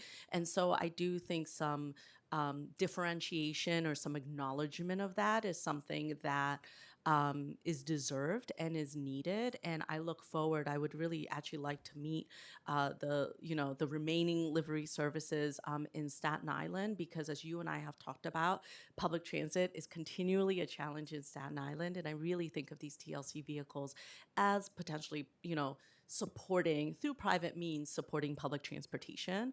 And so I welcome that and hope to coordinate with you on that. You talked about some of the policy barriers that might be entailed with that in your earlier answers to colleagues. What do you think the TLC could potentially do on its own authority as is? What do you think generally might involve council, local lawmaking, and then to what extent is there going to be some partnership with Albany required in this? To be honest, I do have to dig into this more. And like I said, one of the things I really want to do is listen. I've only had one meeting or two meetings with LBOA. I want to kind of dig in on where are the issues, what's the potential, regulatory constraints that we might have, that we might need to work with council on. So I look forward to that. Okay, thank you. Thank you, Chair. Councilmember Krishnan. Thank you so much, Chair. Thank you so much for joining us today in your testimony, and I appreciate hearing your perspective. I just have a few questions, some of them which kind of may be a little bit repetitive of what you've already heard, but I wanted to just share my thoughts too. So, one is, as you know, representing Jackson Heights, where I have the largest taxi driver resident community in all of New York City. They're my constituents, my neighbors. Their kids go to school with my kids. It's important for me to really have someone who's going to be a staunch voice and champion for drivers in TLC. Too often, as I'm sure you've heard too, drivers have felt like TLC has not been really someone that has heard their concerns too, whether it's with punitive actions taken by the agency or not really understanding the issues that they face. And I think right now, with this administration, there's really a chance to change that. And so you've addressed this in different ways, but I would love to hear a bit about, how you have seen TLC respond or not respond to drivers, and then what your vision would be to make sure it's an agency that's truly hearing the concerns that drivers are facing in the city. My mission at the at the TLC over the next, in this administration is really about championing drivers, because time and time again, and I apologize if this is repetitive, but time and time again in my career, I have seen that when you support those that actually power the transportation system, the whole system gets better. And I do know that there's been, over the years, decades, right, since 1971, tensions between drivers and TLC, they've gone up and down, right? I think part of being a champion for drivers is listening and following through on that listening. So one of the things that I have started to talk to TLC about was, can we do a driver survey? That right now, the only way we know what drivers are going through in terms of relationship with their company, a relationship, difficulty with a passenger, is through a complaint system, but not from a trends analysis, proactive analysis. And so my hope is that a driver survey, we can get a sense of what are the trends and things that we might not hear about, that we need to hear about, because then is this a TLC issue? Is it an ad code issue? Is it a collaboration operational issue? Things that we can be proactive on. So I am really excited about that. But it does take a little bit of a rebuilding or a reset, and that's okay. And I also think that doesn't necessarily mean that TLC staff are wrong. They are public servants. They are doing the best they can. It's leadership that has to show what we're going to value, what we're going to care about, and what is our approach in terms of listening. So that'll be really important to me. But if after my term, if someone were to say, oh, you know what, this commissioner championed drivers, that would be the greatest honor of my life. And I appreciate that perspective, and I do think you're right. It would be sea change in the approach of TLC to drivers. It's been too adversarial for too long, and unnecessarily so, given how important drivers are in the city. Another question I had was, we recently passed, as you might know, my legislation with the New York Taxi Workers Alliance to stop the unfair deactivations of Uber and Lyft drivers, which are a huge part of the driver workforce. This is something that I know DCWP firmly supports. Would you be committed to working with DCWP to make sure this program is implemented as soon as possible, so we can get it off the ground and stop these deactivations unfairly? Absolutely. Thank you. And finally, my last question was, in the pre-hearing questions you submitted, when you were asked about whether TLC should regulate the ability of platforms like Uber and Lyft to ban drivers, and if so, what types of restrictions should be imposed, you answered TLC should hold companies with questionable business practices accountable by examining if and how passenger bans are being used. I agree that there are the questionable business practices of Uber and Lyft. It's something that we've illustrated very clearly in the council with the passage of our legislation to stop unfair deactivations. So can you expand upon that answer a bit? How would you hold those kinds of companies accountable with very questionable business practices that take part in things like this? That's really important, in my discussions in preparation for this confirmation hearing. I heard a driver tell me he wants to be seen as human and not disposable. That really stayed with me. I believe that TLC, I need to do a review of the investigative and enforcement capacity at TLC. There are certain priorities that TLC has traditionally pushed forward. But like I said in my testimony, corporate accountability and transparency will be key. And that will require proactive engagement, proactive trying to get a sense of what's actually happening in our market and in our small ecosystem. And I look forward to doing kind of that capacity analysis. Do we have people that can today go out, start doing that investigation, even without a complaint coming to us? And how do we set up that infrastructure to do that? So I think my tenure at the TLC, I really wanted to be a proactive approach. And I appreciate you saying that and highlighting the importance. I think I would say, for me as well, having someone, leading TLC who they're two sides of the same coin. One understands how to be a voice for drivers and change this punitive and setup that's created unnecessarily so between the agency and drivers. But the other side of that coin, and more so, is corporate accountability, because these billion-dollar corporations are so quick to make their bottom lines on the backs of the drivers that are generating the revenue in the first place.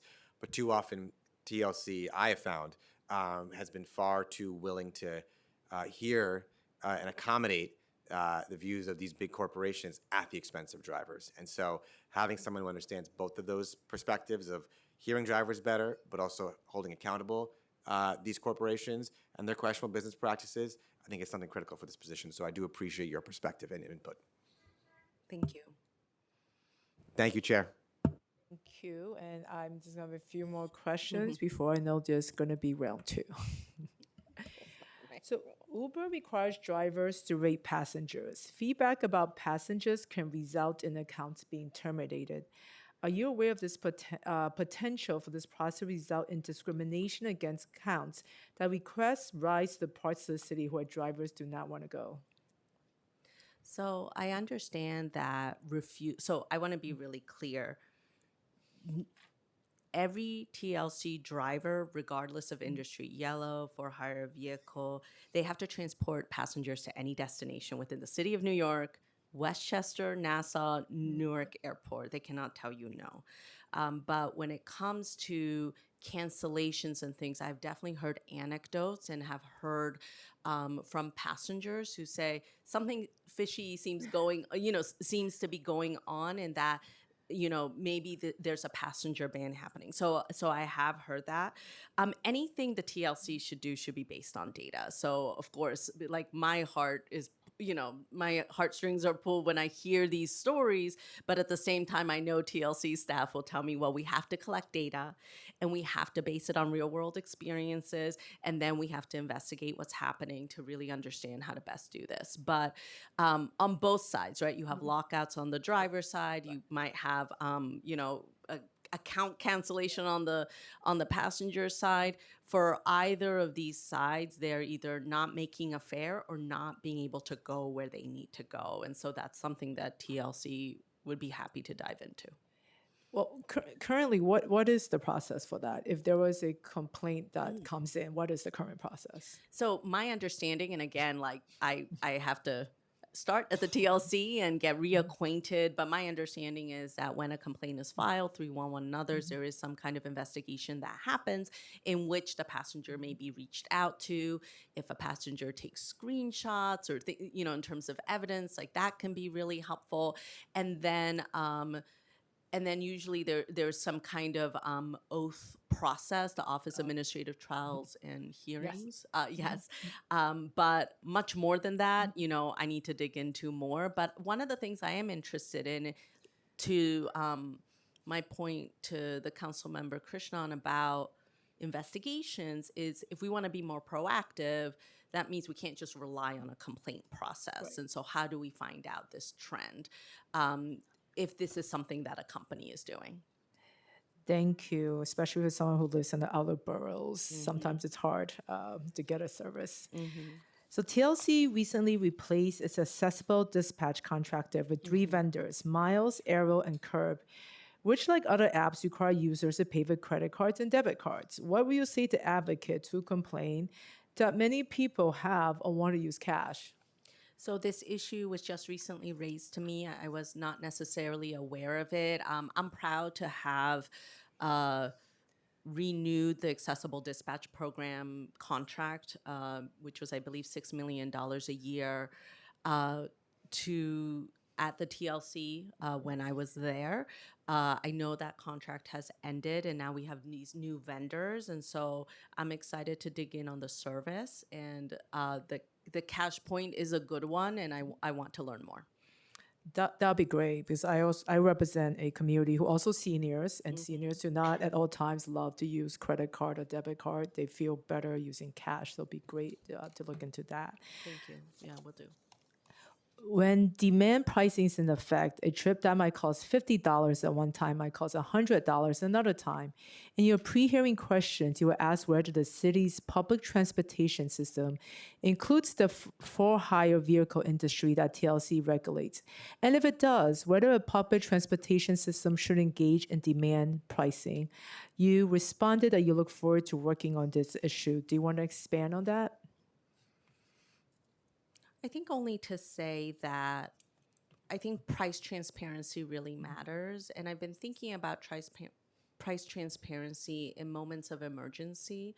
For some, a friend recently told me that, she had a complication with her pregnancy and she did not use an ambulance. She took a company, an app ride.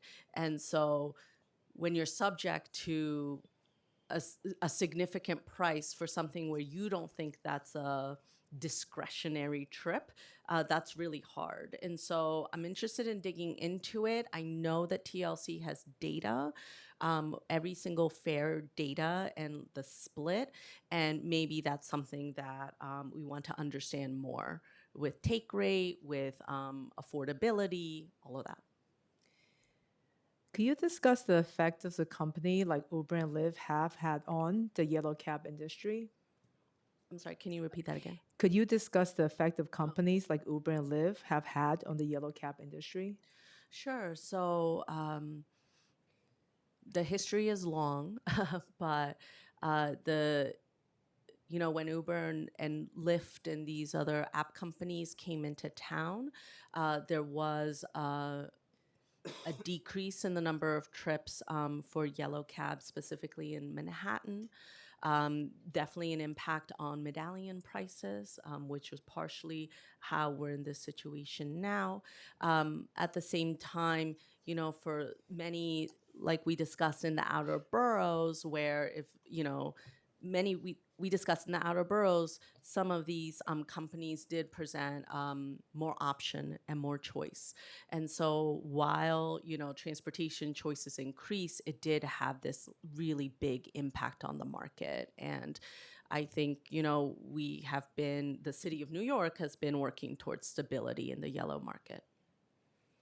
Okay, so given the effect that the Uber and Lyft have had on the yellow cab industry, do you consider all of them, like Uber and Lyft, to be public transportation? I consider any trip that is regulated and licensed in New York City part of our public transportation system. When we traditionally think about public transportation, we think about obviously like public transit with big subsidies. This is a different market. This is a market that is private transportation, but is facilitated, and it does have a public role to play. I've seen passengers who deeply have benefited from some of these companies. At the same time, as with the vehicle cap, we know that there was a point in time when so many vehicles flooded the streets of Manhattan that it actually exacerbated congestion. And that's not a good place to be either. That doesn't really serve the public good. So I think of it in that way. We regulate these trips so they do have a public transportation element. And one area where that lens might be really useful is a complaint I've heard time and time again from drivers and actually the disability community is that we give a lot of different messages on the use of our streets. And so a passenger can say, please drop me off, in this middle of this block. And if it happens to be in a bus lane, that's a conflict, right? And there are penalties associated if you're in the bus lane for a long time. And yet, customers want to be dropped off where they want to be dropped off, specifically a person with a disability, it might be really important that they get dropped off at that specific address. And a driver, that's a very difficult position to put a driver in, to say, hey, I can't go there because it's a bus lane. But then TLC says, well, we want to be customer focused. So that's where I feel like the public transportation system needs to work together. And it's my job, hopefully as chair and CEO, to facilitate those conversations so we can have like a rational transportation system. Thank you. I do have one more line of questioning, but before I do that, I'm going to give it over to Council Member Encarnacion. Hello again. Hi. I do not have additional questions for you, but the majority leader did. Yes. He was called away to a meeting, and so I wanted to ask his question on his behalf. So please do not credit me for this question. The majority leader would like to ask you about a company called Empower that has been illegally operating in the city for years. Empower is offering cheap rides to entice customers. They are only able to do that because they're operating completely outside of the legal structure. They aren't paying mandatory charges, congestion pricing, or into the workers' compensation funds. As I understand it, or as the majority leader understands it, TLC is simply warning drivers to stay away, but hasn't taken any real enforcement action to protect consumers, unlike other jurisdictions. So what kind of message is the city sending by letting this kind of go unchecked? And what's the range of options you see that are appropriate here to take? Thank you for this question. I have to thank Councilmember Abreu for this question because we have discussed this in the past. I'm aghast that this is happening. It's not okay. And Empower lures drivers with these claims, but yet if or when a driver is in a crash, a passenger gets injured, leaves them high and dry. So as you've mentioned, Empower is not a registered base in TLC. They were thrown out of the Washington, D.C. area. Their decision to operate unlicensed, and I believe TLC has approached them to become licensed and they refuse, is a huge risk to drivers and passengers. You all spend a lot of time and effort developing laws. Well, this company is just running afoul of all of them. So I will use every power in the TLC's authority and as much as I can in the City of New York's authority to stop Empower and to stop this illegal operation. So similar to what DC has done, hopefully? Yes, and I'm excited to work with my colleagues across the city to make this happen. And would you seek to recover all the taxes and fees that they've never paid over all these years? I can't really comment on like investigative strategy right now, but what I will say is this is something that's top of mind to me, and I am aghast that it's happened for so long. And so I just need to dig into it to understand. But I do think TLC is working on this issue. Okay. I thank you for him, and I thank you, Chair, for allowing me to ask the question. Of course. So my last line of questioning. You have told this committee that if appointed to serve as the chair of the TLC, you will not resign your position on the board of the MTA unless and until Mayor Madani names replacement. Is that still your position? Unless, I'm sorry, can you repeat the last part? Sure. Unless the mayor has named a replacement. Okay, yes, that is still my position. I want to be really clear. I do serve on the MTA board. I have not been nominated by Mayor Mamdani to serve on the board for this term. And so the previous mayor nominated me, and I'm going to just stay in the position until the mayor names his nominees. But, for the MTA, I am only one of 3 appointed or nominated city members. And so we are already kind of a small voice on the MTA board. So I do think it is necessary and I should do my fiduciary duty. I just want to note I'm not compensated for board service on the MTA. And I think I can, fully serve as TLC chair as other agencies heads have done in the past. For example, in the last administration, the city planning commissioner served on the MTA board. Okay, so section 1100 of the charter provides that every head of a department shall give his or her whole time to the duties of the office and shall not engage in any other occupation, profession, or employment. How do you reconcile this position you just said with the law? So want to be really clear, the hours that I spend, which is probably 5 to 10 hours a month, is on volunteer time. It is not during my TLC duties.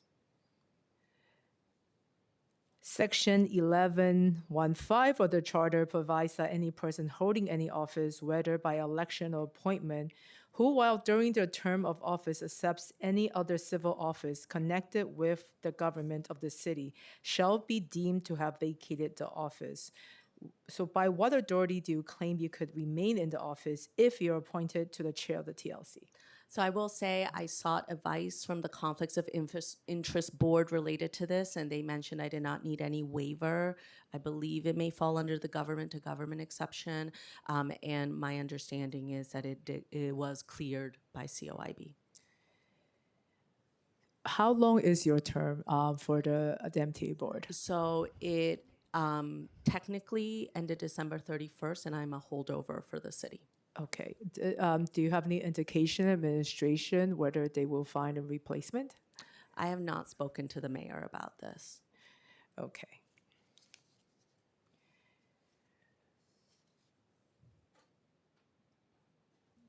Just to clarify, this current, what COIB covers Chapter 68.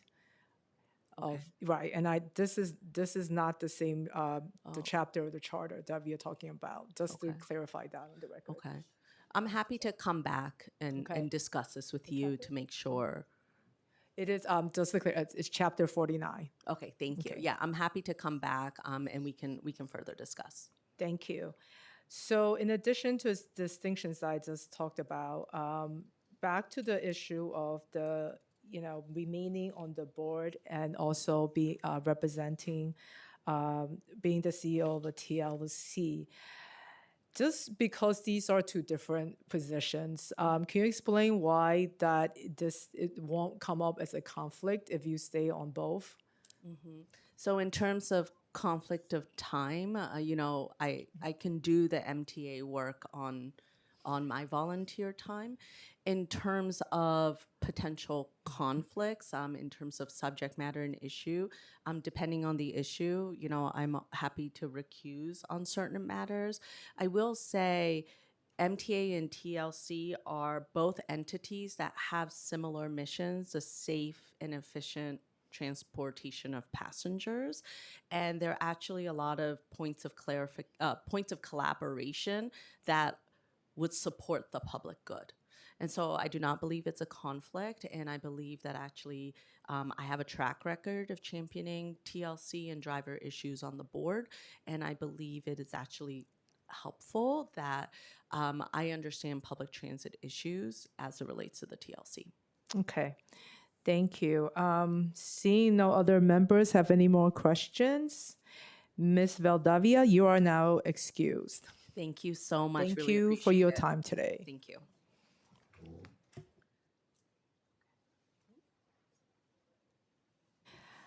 I now open up the floor for the public for comments. We ask that you please limit your comments to 2 minutes.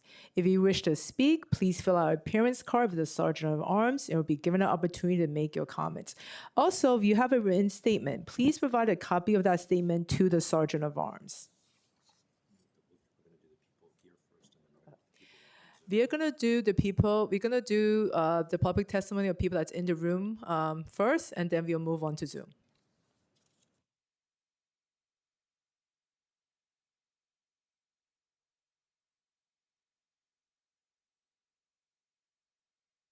For the first panel, I have Justin Wuru. Am I not pronouncing this correctly? Wood. Justin Wood. Great. Carmen Cruz. And Veronica Martinez. This is a 3. Okay, all right.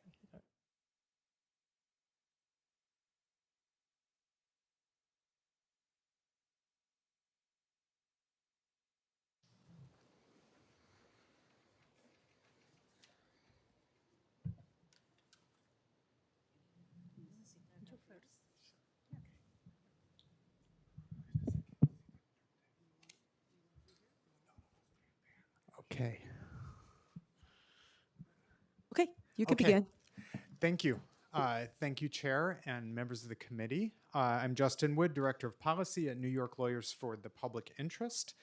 Thank you for this opportunity to comment on the nomination of Midori Valdivia to serve as the chair. For well over a decade, New York Lawyers has worked in close partnerships with the Accessibility Reform Group and the Taxis for All Coalition and other disability justice organizations to reform accessibility in both the public transit and the for-hire vehicle and taxi sectors. We're happy to support Mayor Mamdani's nomination of Midori Valdivia as chair of the TLC. In addition to her extensive background as a public transit planner, Ms. Valdivia has specific experience in bringing urgently needed accessible taxis and for-hire vehicles to New York City streets. And as an MTA board member, she has consistently championed accessibility and listened thoughtfully to transit and paratransit riders with disabilities. We'll submit a detailed set of policy recommendations into the record. We're really excited to work with the council, with the administration, and with the TLC on ways to promote accessibility, reduce the climate impacts of this enormous vehicle fleet, and to promote justice for drivers in this huge industry. I'll just highlight a few that came up in the hearing. We are excited about the future of vehicles that are simultaneously wheelchair accessible and zero emissions, and we want to continue working with the council. We're really appreciative of a resolution from the council in favor of state legislation that through a modest $1 surcharge on Uber and Lyft trips would create a large, substantial $250 or more million a year fund statewide to promote accessibility, on-demand paratransit, driver justice, and electrification in the industry. So we'd love to continue working with you and the TLC on that. I'll also just say, you know, our studies have consistently found that while there is progress in New York City in closing the accessibility gap with Uber and Lyft, it's not enough. And we'd like to see the TLC and council disaggregate some of the data on response times for wheelchair accessible vehicles by neighborhood. We're excited to work on that. And then finally, we'd really like to see the TLC become a leader in the region and the state, because once you cross the border from New York City to surrounding counties, there simply are no accessible vehicles. Thank you. Thank you. Ms. Cruz? Yeah.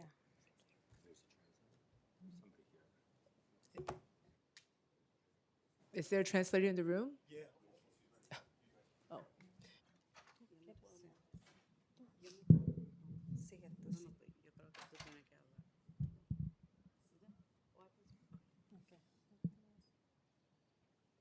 Hello, thank you. My name is Veronica Martinez. Am I able to go? Yes, you can. Yes, you could start. Yes. Thank you. Thank you for having me here today. I am an Uber driver, member of the New York Taxi Workers Alliance. My union supports Midori Valdivia for the next TLC chair. I have been a TLC licensed driver since 2007. The issue I want the next TLC commissioner to focus is on regulating the FHV rental market. I own my own vehicle through a lease-to-own program and rent the plate. FHV drivers like me need protections against unfair business practices that leaves us at the mercy of these rental companies, just like American Lease, Tower, Buggy, and Fast Track. We need the new TLC chairperson to regulate the FHV leasing market like the TLC had regulated the yellow cab leasing in the past for many years.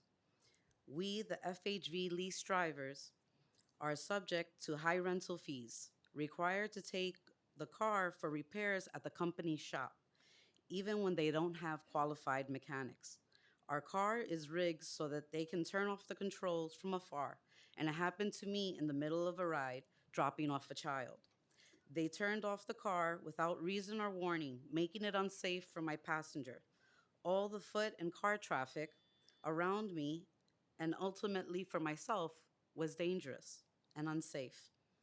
They ring a loud, piercing sound that can cause heart and hearing problems, and it could lead to vertigo and hearing loss. These are the scenes from a horror movie, not legitimate FHV business practices in 2026. TLC has neglected us and thrown us to the wolves. They allowed us FHV drivers to be singled out and exploited. Under the chairwoman, Valdivia, we need regulating the FHV market and as immediately as possible. Please help us. Thank you. Thank you. So Ms. Cruz and Ms. Wood, you are excused. I'm going to bring on the translator, Mr. Michael Simon, up.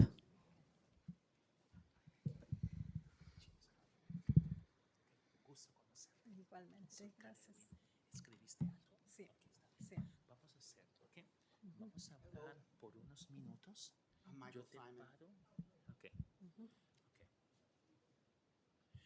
Sergeant, she speak first or him?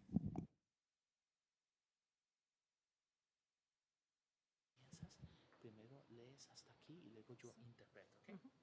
Ok, con confianza, no tengas miedo. Habla con confianza. Okay.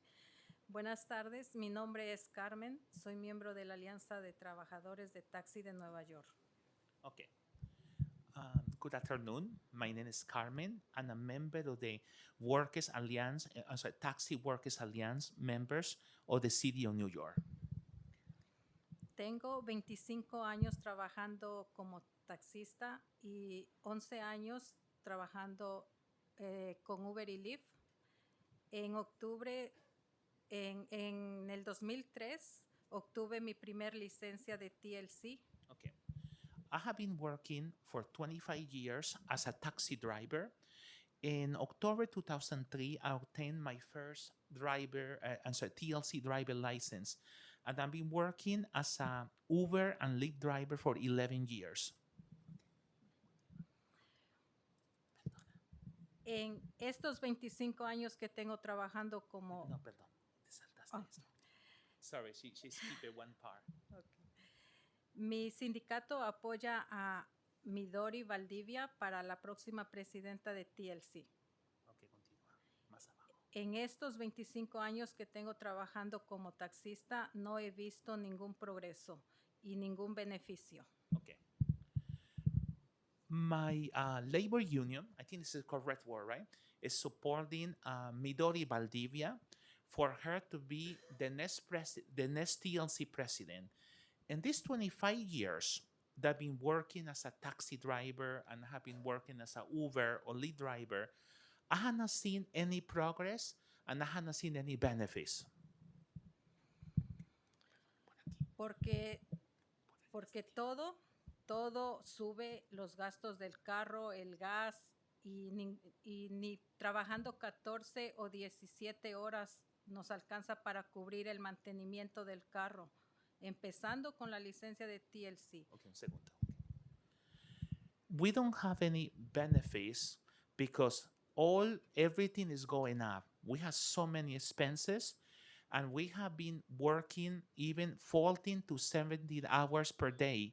And the money that we're earning is not enough to cover these expenses. We have high expenses like gas, right? Car expenses. And this money that we're earning is not enough money to maintain our cars, starting for obtaining the TCL license.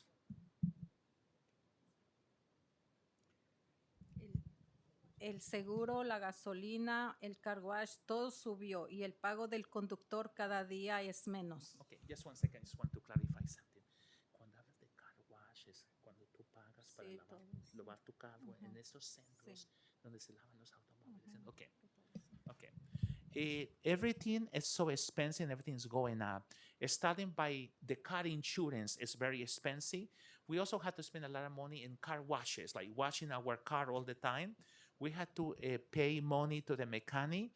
Also, we had to pay money for car reparations. And everything went up and it's very expensive.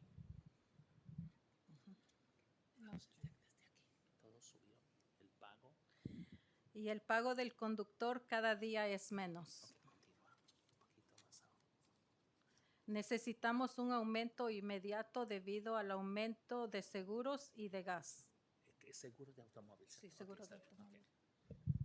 And the salary of a car driver is every day less.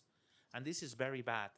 We need an increase in the driver's salary right away as soon as they can, because it's not only our salary, but also the increase in the car insurance. The car insurance is becoming very expensive, and the gasoline as well.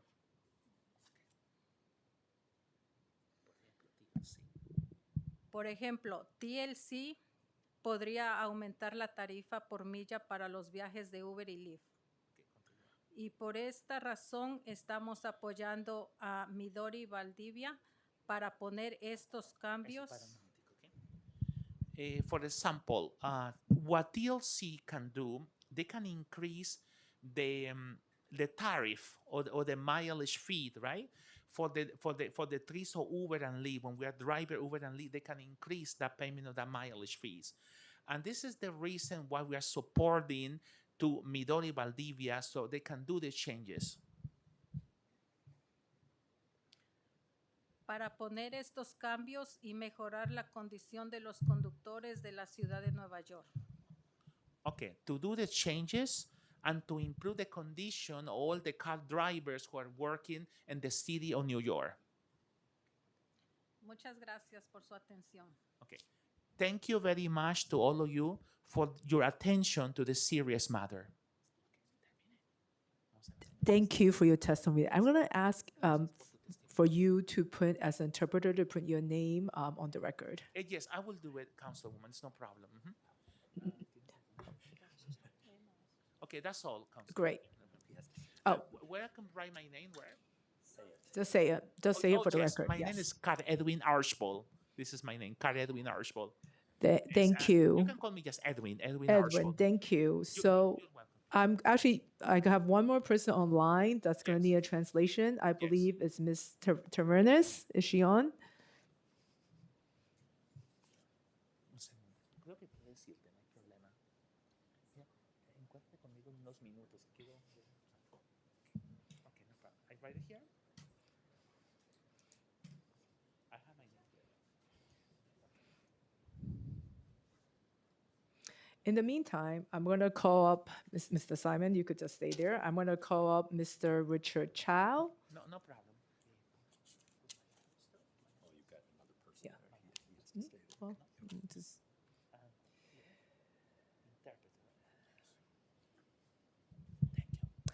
okay, you know what? While we are working on finding Ms. Tavernes, I'm going to ask Mr. Simon to go ahead with your testimony.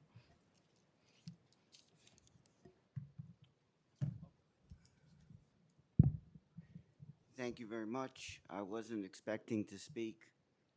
I'm very disappointed. I've been a medallion owner since 1976. I was around when the Hack Bureau was in the police precincts. I was an owner driver for about 15 years. Then I bought a few more medallions, and I'm an active manager till this day. I don't know how to say it, but it's all wrong. The point of view is all wrong. The problem is the medallion owner, the medallion driver, who doesn't want to be an Uber driver, who doesn't want to be a Lyft driver, who wants to be a medallion taxi driver, and he wants to make enough money being a medallion taxi driver to support himself and a family. That way cannot exist when high volume for hire services exists alongside that medallion industry. The medallion industry was created after the Depression for one purpose: to decrease the amount of vehicles that were being taxis, because everybody who had a car made their car a taxi because nobody was employed. So the left-leaning mayor at that time, Fiorello LaGuardia, decided to put out the medallion. So if you wanted to be a taxi driver, you now had to buy a medallion, and the number of taxis went down dramatically from about 30 or 40,000 vehicles to about 11,000 vehicles. What was the purpose of that? The purpose of that was to increase drivers' income, medallion driver income, be it an owner or a driver. It wasn't, it was to eliminate the competition so that those drivers could earn a living. The high volume for hire services deregulated the industry, deregulated the industry. It caused the holy grail of the TLC used to be driver income, increased driver income. Mr. Simon, I'm sorry, I'm gonna ask you to wrap it up. Okay, now the holy grail has changed into shareholder profits because of the corporate, giants convincing everybody that their services are needed. The medallion industry was created for driver income. To enforce the exclusive of the medallion is to increase driver income, be it a driver or a medallion owner. Thank you. Mr. Chow?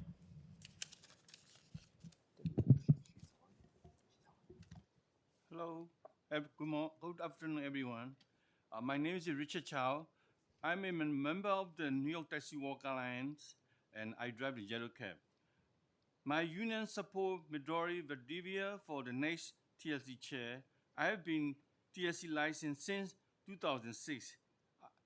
The issue I want the next TLC chair commissioner focus on the gasoline price so expensive, more than $4.99 per gallon. 12 days ago, the war was started.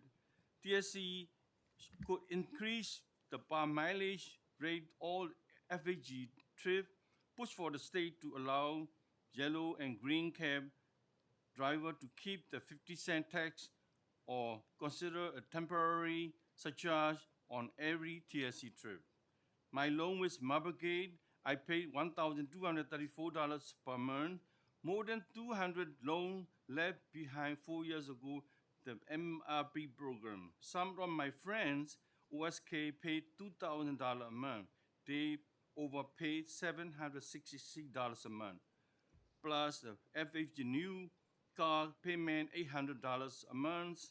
The insurance, very expensive, went up more than 25%, and we cannot survive. So since January, too much snow falling in New York City, the wars in Iran, riderships are down, sometimes 1.5 hours. We don't have a fare. Yellow cab lost a lot of street hail. I hope the TLC and the city should create the more street hail fare for the taxi. For example, put back the sticker price on the door and advertising JFK, LaGuardia, Grand Central, Port Authority, the Penn Station, or inside the cab. The drivers are working class people, pay check to check, and walking dangerous on the street. Please, we need from the TLC and City Council support our family so we can survive. Thank you so much. Thank you both for your testimony. You can take a seat back there. I'm going to ask Mr. Archibald to still stay. I think we have now found Ms. Tavernes online, who's going to need the translation. No problem. Is she connected now, Miss Sarah? Ms. Tavernes, do you want to unmute yourself? Puedes, por favor, You may begin. poner el micrófono, por favor. ¿Me escucha? Sí, sí te escucho. ¿Me escuchas bien? Okay. Sí, ya lo escucho. Ok. Disculpa. Vamos a hablar en pausas. Tú hablas unas 2 oraciones y yo te paro en un momento y le vamos a la interpretación. Can you put it? Está bien. It's fine. Okay. Mi nombre es Lewis Taveras y soy miembro del New York Taxi Workers Alliance. Ok, continúa. Continúa. Soy conductor de TLC y manejo para Uber y Lyft desde el año 2021. Okay, un segundo. And one of the drivers, I hold a TCL license, and I've been driving for a long time. Continúa.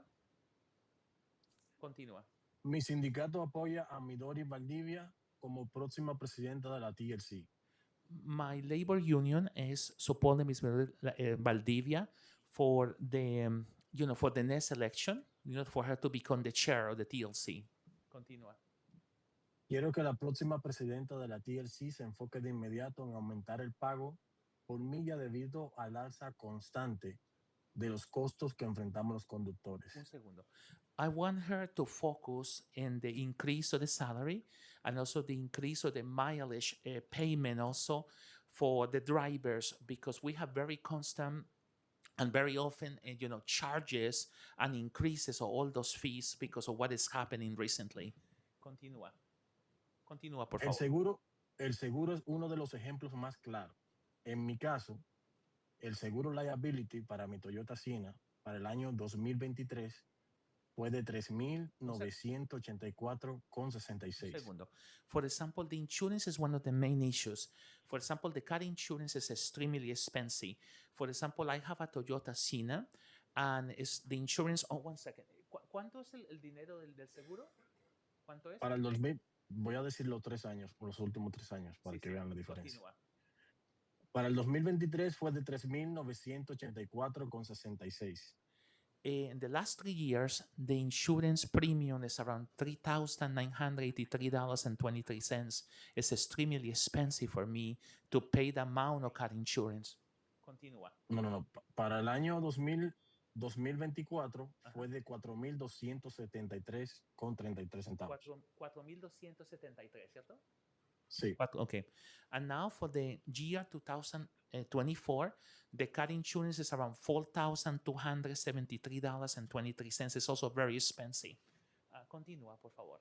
Y para el año 2025 alcanzó los 5,459,23. 5,459? Sí. Okay. And now in the year 2025 is $5,459. This is very expensive, even worse than the previous years. Continúa. Y eso sin contar el seguro del el full coverage, que también sigue siendo una carga importante porque necesitamos tener 2 seguros en vez de uno. And I was talking only about liability insurance because if we do the full coverage, it's even worse. The insurance fees are even more expensive because as a drivers, we are supposed to be covered by both insurance, the liability insurance and also the full coverage too. Continúa, señor Taveras. Continúa, por favor. Y eso sin contar las reparaciones, la gasolina y los gastos operativos que nos golpean diariamente cada vez que intentamos sobrevivir y mantener nuestras familias. Un segundo. Y la verdad es muy difícil. Dame un segundo, okay? And this doesn't include other expenses, for example, like reparations, mechanic services, also expenses that we have like car wash, for example, expenses that we had in order to maintain our car. And this is hitting very badly my family because it's extremely expensive for me to survive like this. Continúa, señor Taveras. Continúa. Eso era todo lo que tenía que decir. Muchísimas gracias por escuchar el problema que tenemos los This is conductores. what I wanted to say to you. I want you to listen the problems that we are facing right now, and thank you so much for your attention to this serious matter. Eso es todo, ¿sabes dónde? Todo, ¿cierto? Sí. Okay. This is everything. Thank you so much. And thank you, Mr. Archibald, for your services today. I think you are done. You're welcome, Ms. Susan. No problem. I'd like to call up the next group, Mr. Chin, Mr. Tsai, and Mr. Joe Rappaport.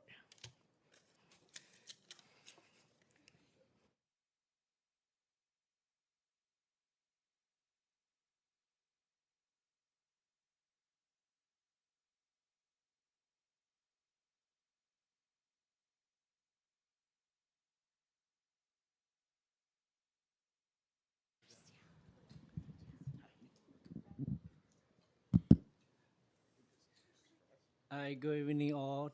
Thank you for allowing me to speak today. My name is Mr. Wayne Chen. I'm a member of New York Taxi Worker Alliance. And today I here to fully support the nomination of Ms. Mondari for the next TSC chair. And I also like to TSC to work on our problems facing the medallion owner, especially the weight driver like me. I operate a weight taxi cab for accessible disability community. I got my wave car from last October through the pilot program, at the last pilot program. we will provide the affordable loan. However, we still need adequate support for the program. Like myself, we had a operating cost a lot higher than like 7 years ago. 7 years ago, our cost, wheelchair cost like $50,000. Now like $80,000 for the car, and also operating expenses are a lot higher than before, like gasoline, maintaining the car. So we need I my late father is a disabled person, and who need a wheelchair to get around the city. So I fully aware of the challenge the disability community face to get around the city. So at the same time, we provide the service for the special need of the disability community. We also need the support from the state and city to offset the cost of the buying the car, like eliminating the state tax on the new vehicle purchase, and also also I like the city to reinstate the tip funding for $1 trip for or each way fare for the driver, because we have we face a rising cost of the operating of the way vehicle, especially right now. Not only the operating costs, we had to face the cost of living challenge, right? Higher living challenge. Also, we asked the DSU to waive the requirement for the older driver from the waive requirement, because I'm doing a lot of wayfare already, because they need significant strength to unload, load, and also provide the rent. So we asked the DSC to waive the requirement for older driver and disabled driver. Thank you so much. Thank you.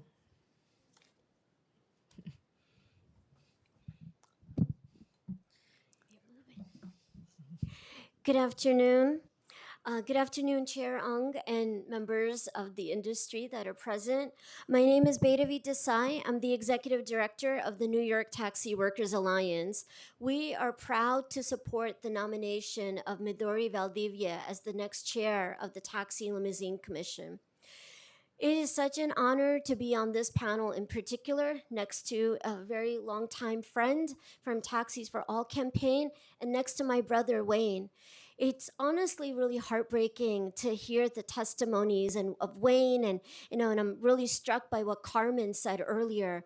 These are longtime veteran drivers who feel they've just never seen change. And that's because for decades now, every time we take a step forward, there is an attack against us, whether it's from the millionaire corporations to the billionaire corporations to now the trillionaires of Waymo that are hunting us down, or it's from the different interests from the city agencies to the state and the MTA. At each step, drivers are treated as if their rights are disposable. We have to make a generational change. We cannot nickel and dime this workforce into poverty, and we cannot nickel and dime them out of poverty. Today, for example, on insurance, drivers are going from paying $400 a month to some of them as much as $1,000 a month, all because American Transit is potentially facing bankruptcy because the regulators shut their eyes to these corporations. Why are drivers the one to pay these costs? We have to end the cycle of generational poverty. We have to end the cycle of not treating the right of drivers to feed their children and to have a decent life, to not have to work 6 to 7 days a week, 12 to 14 hours a day. It is a public good, in the interest of the public good, to end these working conditions and truly make a generational change. Don't let this hearing be about the CEO of Empower.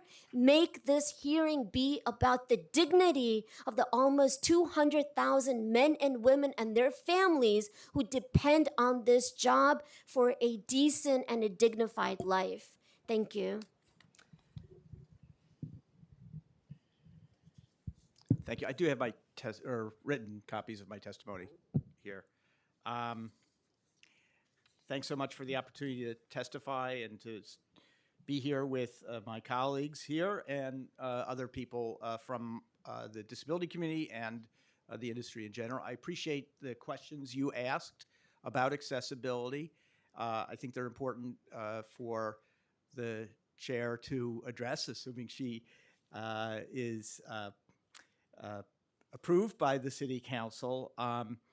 You know, my organization is the Brooklyn Center for Independence of the Disabled. We're a core member of a group called the Taxis for All campaign, which has been around for 30 years, advocating for more accessibility in the taxi world and for higher services based on universal design principles. So we appreciate your questions. We appreciated the willingness of the nominee to answer them. We met with her recently, and that was really valuable. We support her nomination. There's so many issues that we talk about accessibility. I want to focus on one thing that you asked about, which is the loss of the accessible dispatch program. When we settled with the city a lawsuit about accessibility, we advocated for a dispatch system so that wheelchair users would be able to get a taxi no matter what, wherever they were. And that program worked, and it worked well. But the TLC, claiming that it cost too much, ended that program last month. And we are very hopeful that the new chair will reestablish that program. The way it works is that if you need an accessible cab, any place in New York City, you can call this phone number or use an app. Many people can't use an app, so they can call.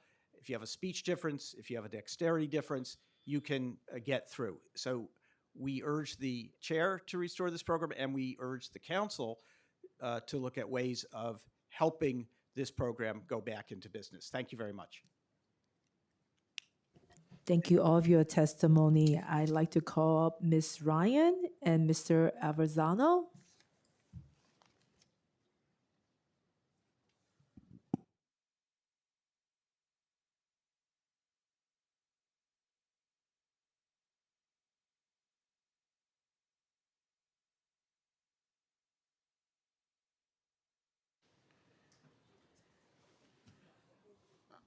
Hello. Hi, thank you for the opportunity to speak here today. My name's Adriano Averzano. I'm a member of the Taxi Workers Alliance, and I drive a yellow taxi cab. I'm also an owner-operator. I've been a taxi driver for 22 years, and I've been an owner-operator for the past 16 years. Me and my union, the New York Taxi Workers Alliance, support the nomination of Midori Valdivia for the chair of the Taxi and Limousine Commission. I want to mention I'm one of the 200 and so drivers that have been left behind for the Medallion Relief Program. I'm hoping that the new chair, if appointed, will reopen the program and provide the assistance to the drivers like me who are drowning in debt and have high mortgage payments. It's been a very cumbersome situation for me and my family, and the financial strain is growing and growing and growing. And I don't know how long I could hold on anymore with the mounting bills and the mounting insurance payments and everything. I know that the mayor is very friendly to the taxi driver, and I'm hoping that Ms. Midori Valdivia will also be too. I'm also hoping that she'll address the situation with the rising cost of the wheelchair accessible cars. And if the city has met the requirements, look into the possibility of not mandating all the vehicles to be wheelchair accessible, because they are roughly double the price. The higher price of the vehicle puts more financial burden and strain on the driver because they have higher payments. It's a higher nut at the end of the month. I hope that everyone here understands that financial strain makes it more difficult for the working man. Again, we support her nomination, and we look forward to her bringing out change to the industry and making it better for the driver and the passenger. Thank you.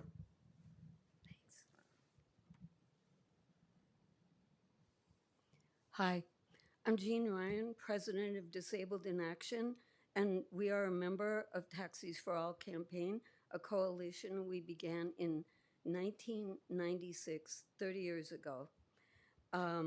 DIA is in favor of appointing and confirming Midori Valdivia as the chair of the TLC.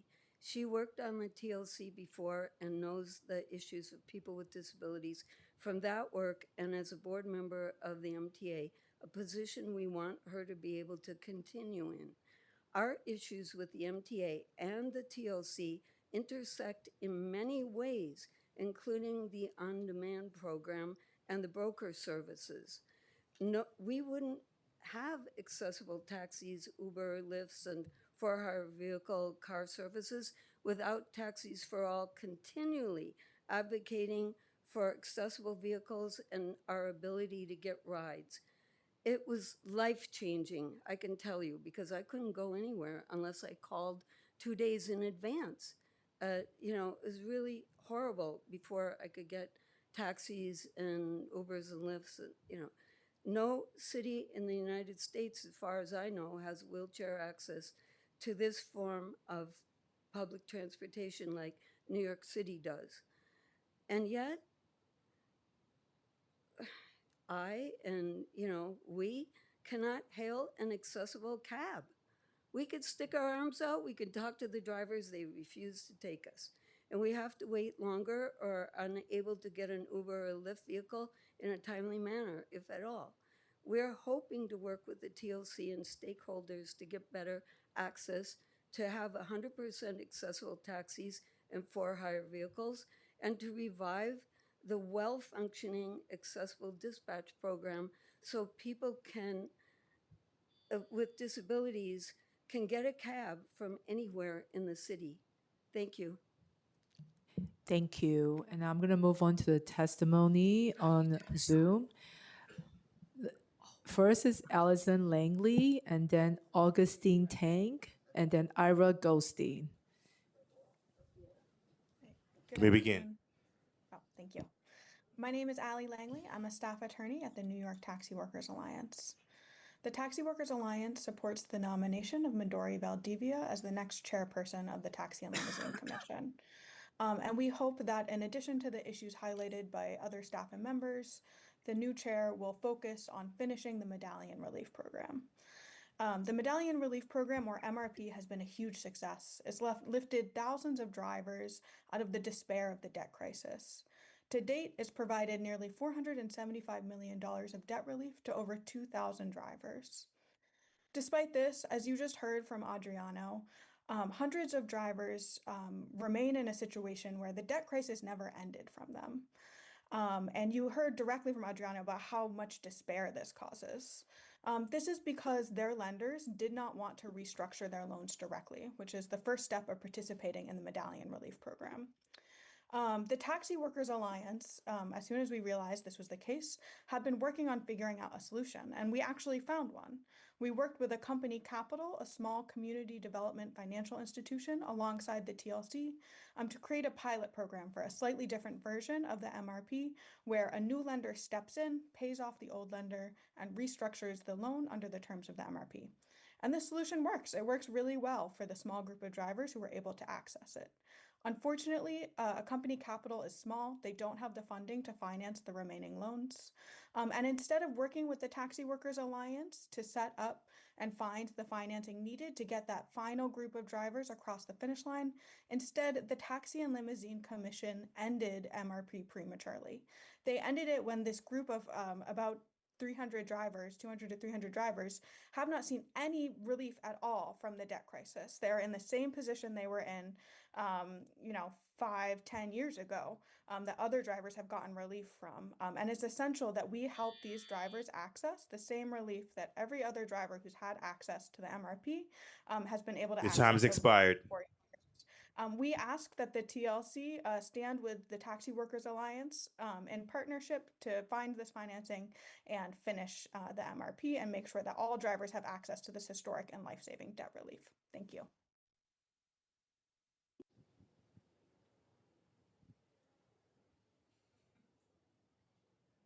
Ms. Tang? You may begin. Good afternoon, Chair and the members of the committee. My name is Augustine Tang, and I'm a member of the New York Taxi Workers Alliance, medallion owner for 10 years and driven yellow for 5 of those years. My union and I are here excuse me, to support the nomination of Midori Valdivia as the next chair of the Taxi and Limousine Commission. We recently had an opportunity to sit down and speak with Midori. What stood out to us was that she was grounded, open, and certainly willing to listen. She wanted to hear directly what drivers are dealing with and on the street every day. For a long time, many drivers have felt that TLC acted more like the judge, jury, and executioner rather than a partner in the industry. Drivers have often felt penalized more than heard. What give us, what gives many of us hope is that Midori understands the relationship that needs to change and that rebuilding trust between the agency and drivers has to be a priority. But support also comes with expectation. There are several issues that the next TLC chair must focus on. First, the medallion relief program must be reopened and completed. While the program helped many owner drivers, myself included, as I was able to dive into another career, there are still owners who are left outside of it and still trapped in loans that will be impossible to repay. The TLC should the TLC should work and with the lender and the city to restructure remaining loans and allow the transfer of guarantees so the drivers are not left behind. Second, we need to support the drivers who must meet the federal requirement for wheelchair accessible cars. Drivers want to serve the riders with disability, but but operating the way vehicles come with significantly higher costs. The city should provide real support, including tax relief, and uh, and reinstate programs like Time's the TIP expired. grants. Oh, so drivers are not financially punished for the providing essential services. Third, driver income must be addressed. Costs like insurance, gas, and vehicles maintenance continue to rise. TLC should work to ensure that drivers are earning a true prevailing wage that reflects the long hours, risks, and like rising costs of this job. I respectfully urge the council to confirm Midori Valdivia as the next chair of the Taxi Limousine Commission and to work with drivers to address the urgent issues. Thank you for the opportunity to talk. Thank you. Next is Mr. Goldstein, and after Mr. Goldstein, it will be Mr. Sancho Prasad, and then Mr. Laman Jada. You may begin. Okay, good afternoon, Chairwoman Ong and other council members and staff. Thank you for the opportunity to testify. My name is Ira Goldstein. I'm the Executive Director of the Black Car Fund.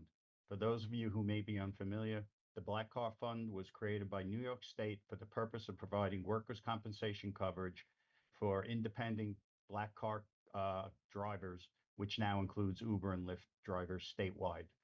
The fund also provides a host of other benefits that I'm happy to discuss offline. Today, I testify in support of Midori Valdivia's nomination by Mayor Rondami to serve as chair and commissioner of the New York City Taxi Limousine Commission. Ms. Valdivia brings exactly the type of deep, practical, and balanced transportation experience this role requires. You already heard about Ms. Valdivia's experience and background, so I will speak to my direct interactions with her. I have known Midori since her days as a deputy commissioner at the TLC. And what stood out to me is that she listened. She understood, as I learned during my almost 10 years as chief of staff at the TLC, that good policy is strengthened when agency leadership is open to input from the stakeholders who live with the consequences of those decisions every day. These qualities matter enormously at the TLC, where the issues are rarely simple and require balancing competing interests. More recently, as member of the MTA board, Midori has shown herself to be open to thoughtful ideas on difficult issues, such as congestion pricing, where she agreed that the FHV and the taxi industries should be subject to a one-time fee on passengers rather than the one-time fee incurred possibly by the driver, which she went into in depth, and it was no small feat. She engaged in those issues in a serious and balanced way. As TLC chair, I believe she will strike the right balance and between advocating for and enforcing driver rights while also Your protecting time's the expired. TLC license. Okay, wrapping up, I think New York City needs a TLC chair who understands transportation as an economic engine and public responsibility. If her nomination is approved, I look forward to working with her for the betterment of TLC licensed drivers and businesses and for making this city a better and safer place. Thank you again for the opportunity to testify. Thank you, Mr. Sancho Prasad. You may begin.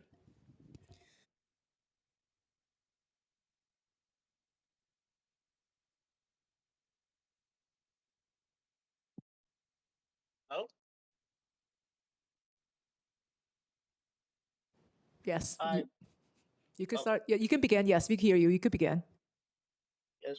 My name is Kuber Sancho Prasad. I've been a taxi driver for the last 12 years.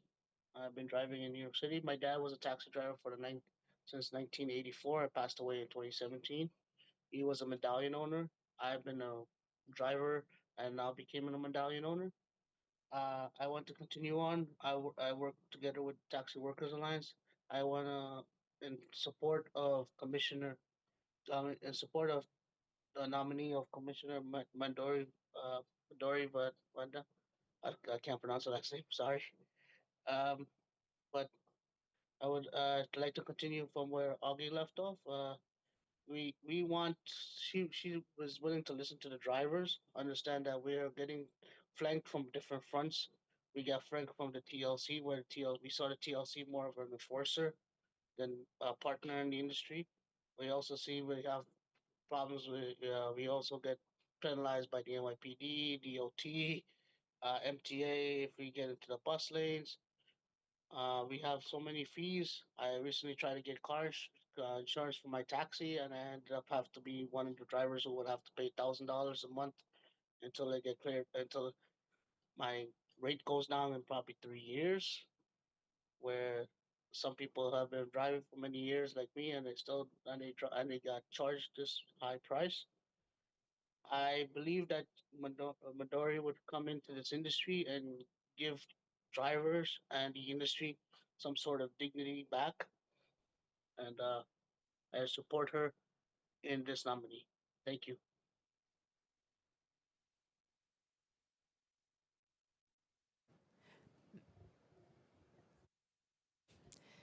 Mr. Jada? Yes, hi. Thank you, Chair. My name is Lamin Jata. I'm a member of the New York Taxi Workers Alliance, and I've been a driver for TLC for the past 13 years. I drive for Uber. My union supports Ms. Maidori Valdivia for next TLC chairperson. I think she is going to make a great chairperson because for the first time working in the industry, I've seen a nominated member approach drivers to interact with us and seeking to know our concerns and recommendations for her. And I we asked that TLC to look into the high cost of operating as a taxi driver here in the city, the insurance costs, and recently the gas prices are hand in hand going off the roof, and TLC fees and fines are heavy on us. It's unaffordable. We ask that the next year to look into these things to make it affordable for drivers so that we don't have rates in one hand and in other hand some you have other hands in our pockets, picking our pockets, from all industries like insurance, NYPD, the DOT, or so we need protection from all those people trying to make life difficult for us as taxi drivers in the city. Please, we need your assistance in that regard. Thank you. Thank you. We have Mr. Alaya, then Mr. Marway, Mr. Salome, and then lastly, Mr. Christopher Leon Johnson. You may begin.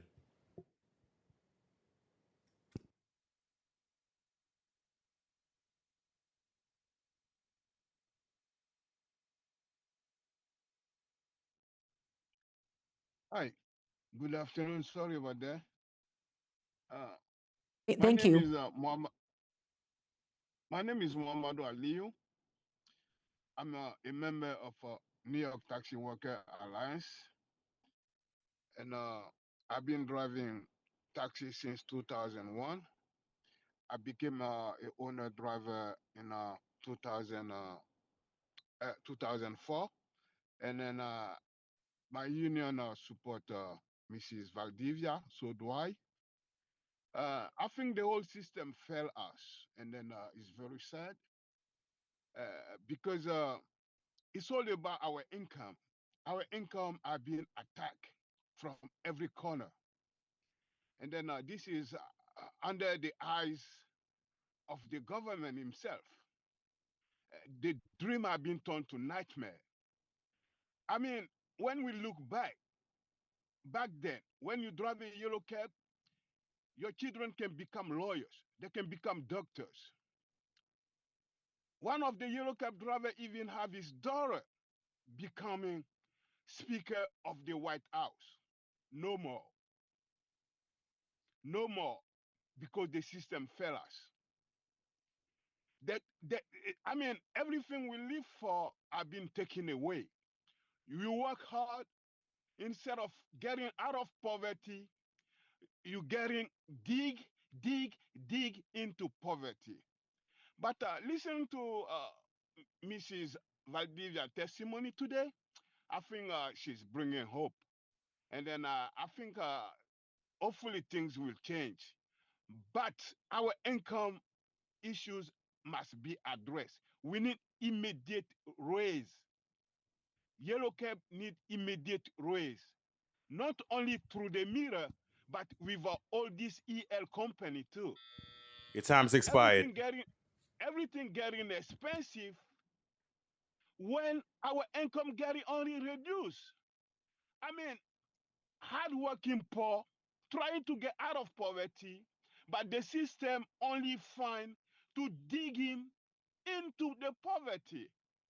Uh, Hopefully, I think the next year will be able to address our income issues.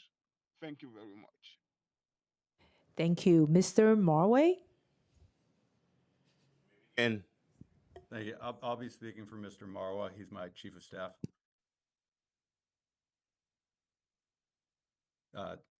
Chair Ung and members of the council.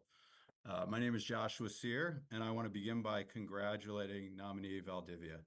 While I'm admittedly disappointed that she commented on Empower without having ever spoken to anyone from the company, based on everything else that I heard from her today, I'm hopeful that she will be a strong champion for drivers. As CEO of Empower, a software company that is helping well over 10,000 TLC licensed drivers to work for themselves and earn a sustainable living, I'm excited about the opportunity to work with Commissioner nominee Valdivia to increase competition, increase driver earnings, and increase affordability for New Yorkers. As many of the council members' questions today have highlighted, the existing Uber-Lyft business model simply is not working for drivers or riders. Empower has a different model. Empower provides drivers with software and support services that enable them to truly run their own businesses. Using our software, drivers set their own rates and get 100% of their hard-earned fares. Working for themselves using our software, TLC licensed drivers are making thousands of dollars more per month than they were making working for Uber or Lyft. At the same time, riders are saving money. Because drivers get 100% of what riders pay, instead of the 50% or often less paid by Uber or Lyft, drivers are able to charge riders less and still make more money. Riders love that drivers get 100% of what they pay. They also have the ability to request rides from their favorite drivers, which increases safety and a sense of community. Empower's customers have now provided over 20 million rides to over 600,000 riders, often serving some of the most historically underserved communities. Last week alone, over 10,000 drivers using our software and services provided over 500,000 rides to 150,000 riders. That includes over 100,000 rides in New York City, a number that is growing incredibly fast. Drivers are some of the hardest working folks in our community, and I was moved to start Empower by your time has expired. telling me personally that they didn't feel that they mattered to the companies that they were working for. Outgoing TLC Chair David Doe understands I'm this sorry, and has Mr. joined Mr. Empower Fear. as Senior VP of Government and I'm Regulatory going to Affairs. ask you to just wrap it up. Thank you. Sure, I'm almost done. Thank you so much for giving me a few extra seconds. He, like myself, understands that drivers in New York City are tired of feeling unheard and disempowered. They want the ability to work for themselves. In fact, the freedom to do that is exactly why so many of them emigrated to this country, and New York City in particular, in the first place. Fortunately, the existing regulatory framework that was Mr. created by the Fear, council. I'm sorry. Your time is up. Thank you so much for your testimony. I appreciate it. I thank you, and I look forward to working with the Mamdani administration, Commissioner nominee Valdivia, the TLC, and the council to protect driver civil rights, including the right to work for oneself, to increase their earnings and ensure rider access to safe and affordable transportation services. Mr. Salome and then Mr. Leon Johnson. Thank you. You may begin.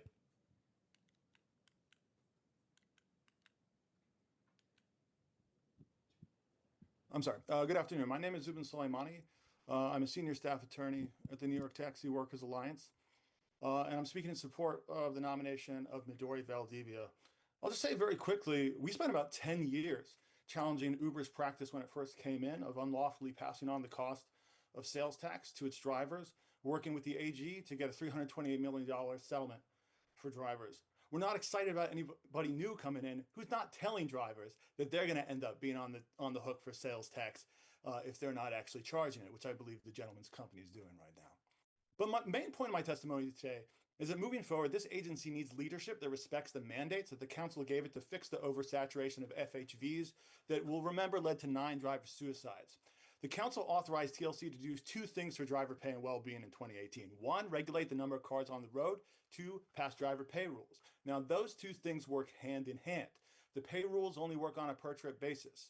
Even the best version of them ultimately means nothing if there are too many cars on the streets and drivers can't get enough trips. Despite this, the previous administration and Chair David Doe recklessly and unlawfully ignored its obligations to enforce the vehicle cap. Now, most disastrously, what they did was they unlawfully implemented a rule lifting the cap for electric vehicles, not by publishing a rule and holding a hearing or holding a vote, by announcing it at a press conference. We sued them in the Supreme Court of New York and joined that unlawful rule challenge, but not before TLC put out 10,000 new plates. That undid overnight years of progress that the TLC had made towards right-sizing the FHV fleet and bringing back driver incomes from the brink of oversaturation. Now, the result of that was as predictable as it was depressing. We ended up with an all-time high of number of cars on the road, while the trip numbers remained stagnant and didn't keep pace. What that means is less trips per driver and less pay per driver. So now we're back where we started in 2018. Moving forward, this TLC has to Your take time its has expired. responsibility to drivers. Thank you. I'll wrap up more seriously and commit to a transparent and data-guided approach to regulating the size of the fleet. Look at where they're actually needed, what the impact will be on driver income. They haven't taken it seriously. We look forward to a future in which we can work with Ms. Valdivia and a TLC that takes that responsibility more seriously. Thank you so much. Thank you. And lastly, Mr. Leon Johnson. You may begin. Yeah, hello. My name is Christopher Leon Johnson. Thank you, Chair Hung, for having this hearing. I totally support Mrs. Midori Valdivia for being the chair of the New York City New York City TLC 100%. I'll make this clear that I'm against congested pricing, but the one thing about congested pricing is that it actually lowered the amount of cars in the streets of New York. So I give her the credit for that. But I want to make it clear that the city, that this chair needs to be a chair where that she really stands up for the FAG driver, the taxi driver, more than the app, because the last chair stood more for the app than the driver. And I know that in the few months to come, we will have the unfair deactivations being made law, where you can't deactivate a FHV driver without due process. But I hope that this chair really make it where that if the driver is justified in being reactivated, she actually helps the agencies reactivate that driver. Going forward, I'm calling on this chair, the incoming chair, to really push for the regulation of the apps, of all the apps, and come to the table with the deliveristas to make sure that these apps be regulated.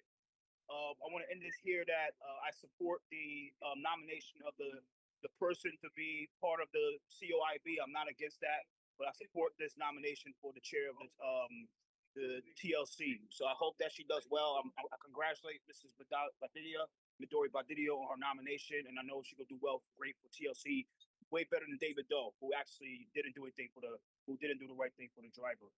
So thank you so much. I'm gonna log off here, and okay, thank you. Hi, hi. I think we may have missed me. Am I able to? I had registered.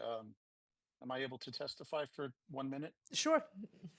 Hi, everybody. Yeah, my name's Matt Doss. I the person who held this job at TLC longer than anybody in New York City history. I was approved by the council and twice. Served the TLC for 14 years. Worked for New York City government for over 20 years, and I'm here representing the International Association of Transportation Regulators. We're a nonprofit group that represents TLC commissioners and ride-hail commissioners all over the world. And TLC has been a member for years, and I've known Midori for a very long time, at least more than 10 to 15 years, and in a lot of capacities. And she's got, from someone who's done the job for almost a decade, she has all the skill sets needed. You know, as Ira had mentioned, you know, her ability to listen to others, her depth of experience is unlike any chair, including myself. When I took the job, she has probably the most multimodal experience, which is really important because I know the council had some questions about her serving on the MTA board. That is a good thing. Remember, the New York City DOT commissioner was on the board for many years. The problem that we have around the country and in New York City, especially, and around the world, is that there's disjointed governance of transportation. It's an ecosystem. All the modes, public transit, the port authority, they all should be working together with TLC. TLC should have a seat at the table. So whether it's Midori or somebody else, she's going to do a great job, in my opinion. Very excited, and I fully support her. And I'd be remiss if I didn't mention my good friend Wayne Hawley, who testified earlier. I've known Wayne for over 20 to 30 years. He was a hands-on person at the conflicts board who probably knows the law better than anybody else, and really was very helpful when I was commissioner at TLC in keeping the staff ethical and trained. And I fully support his nomination too. And I submitted written testimony. Pat Gatling is there, the former Human Rights Commissioner, who submitted it in person, which goes into more detail about what ITR does, and some more details about why I support her. So thanks for the opportunity. If there's anything else needed from me, I could be reached at mdoss@ietr.global. Thank you very much for your time. Thank you. Has anybody else signed up for in-person testimony that has not yet testified? Is anybody else online that has signed up for testimony that has not testified?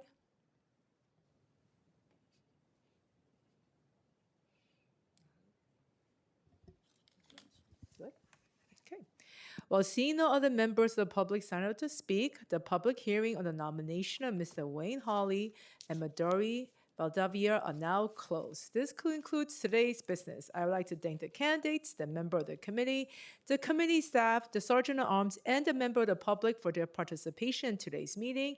The meeting of the Committee of Rules, Privileges, Elections, Standard, and Ethics is now adjourned. Thank you.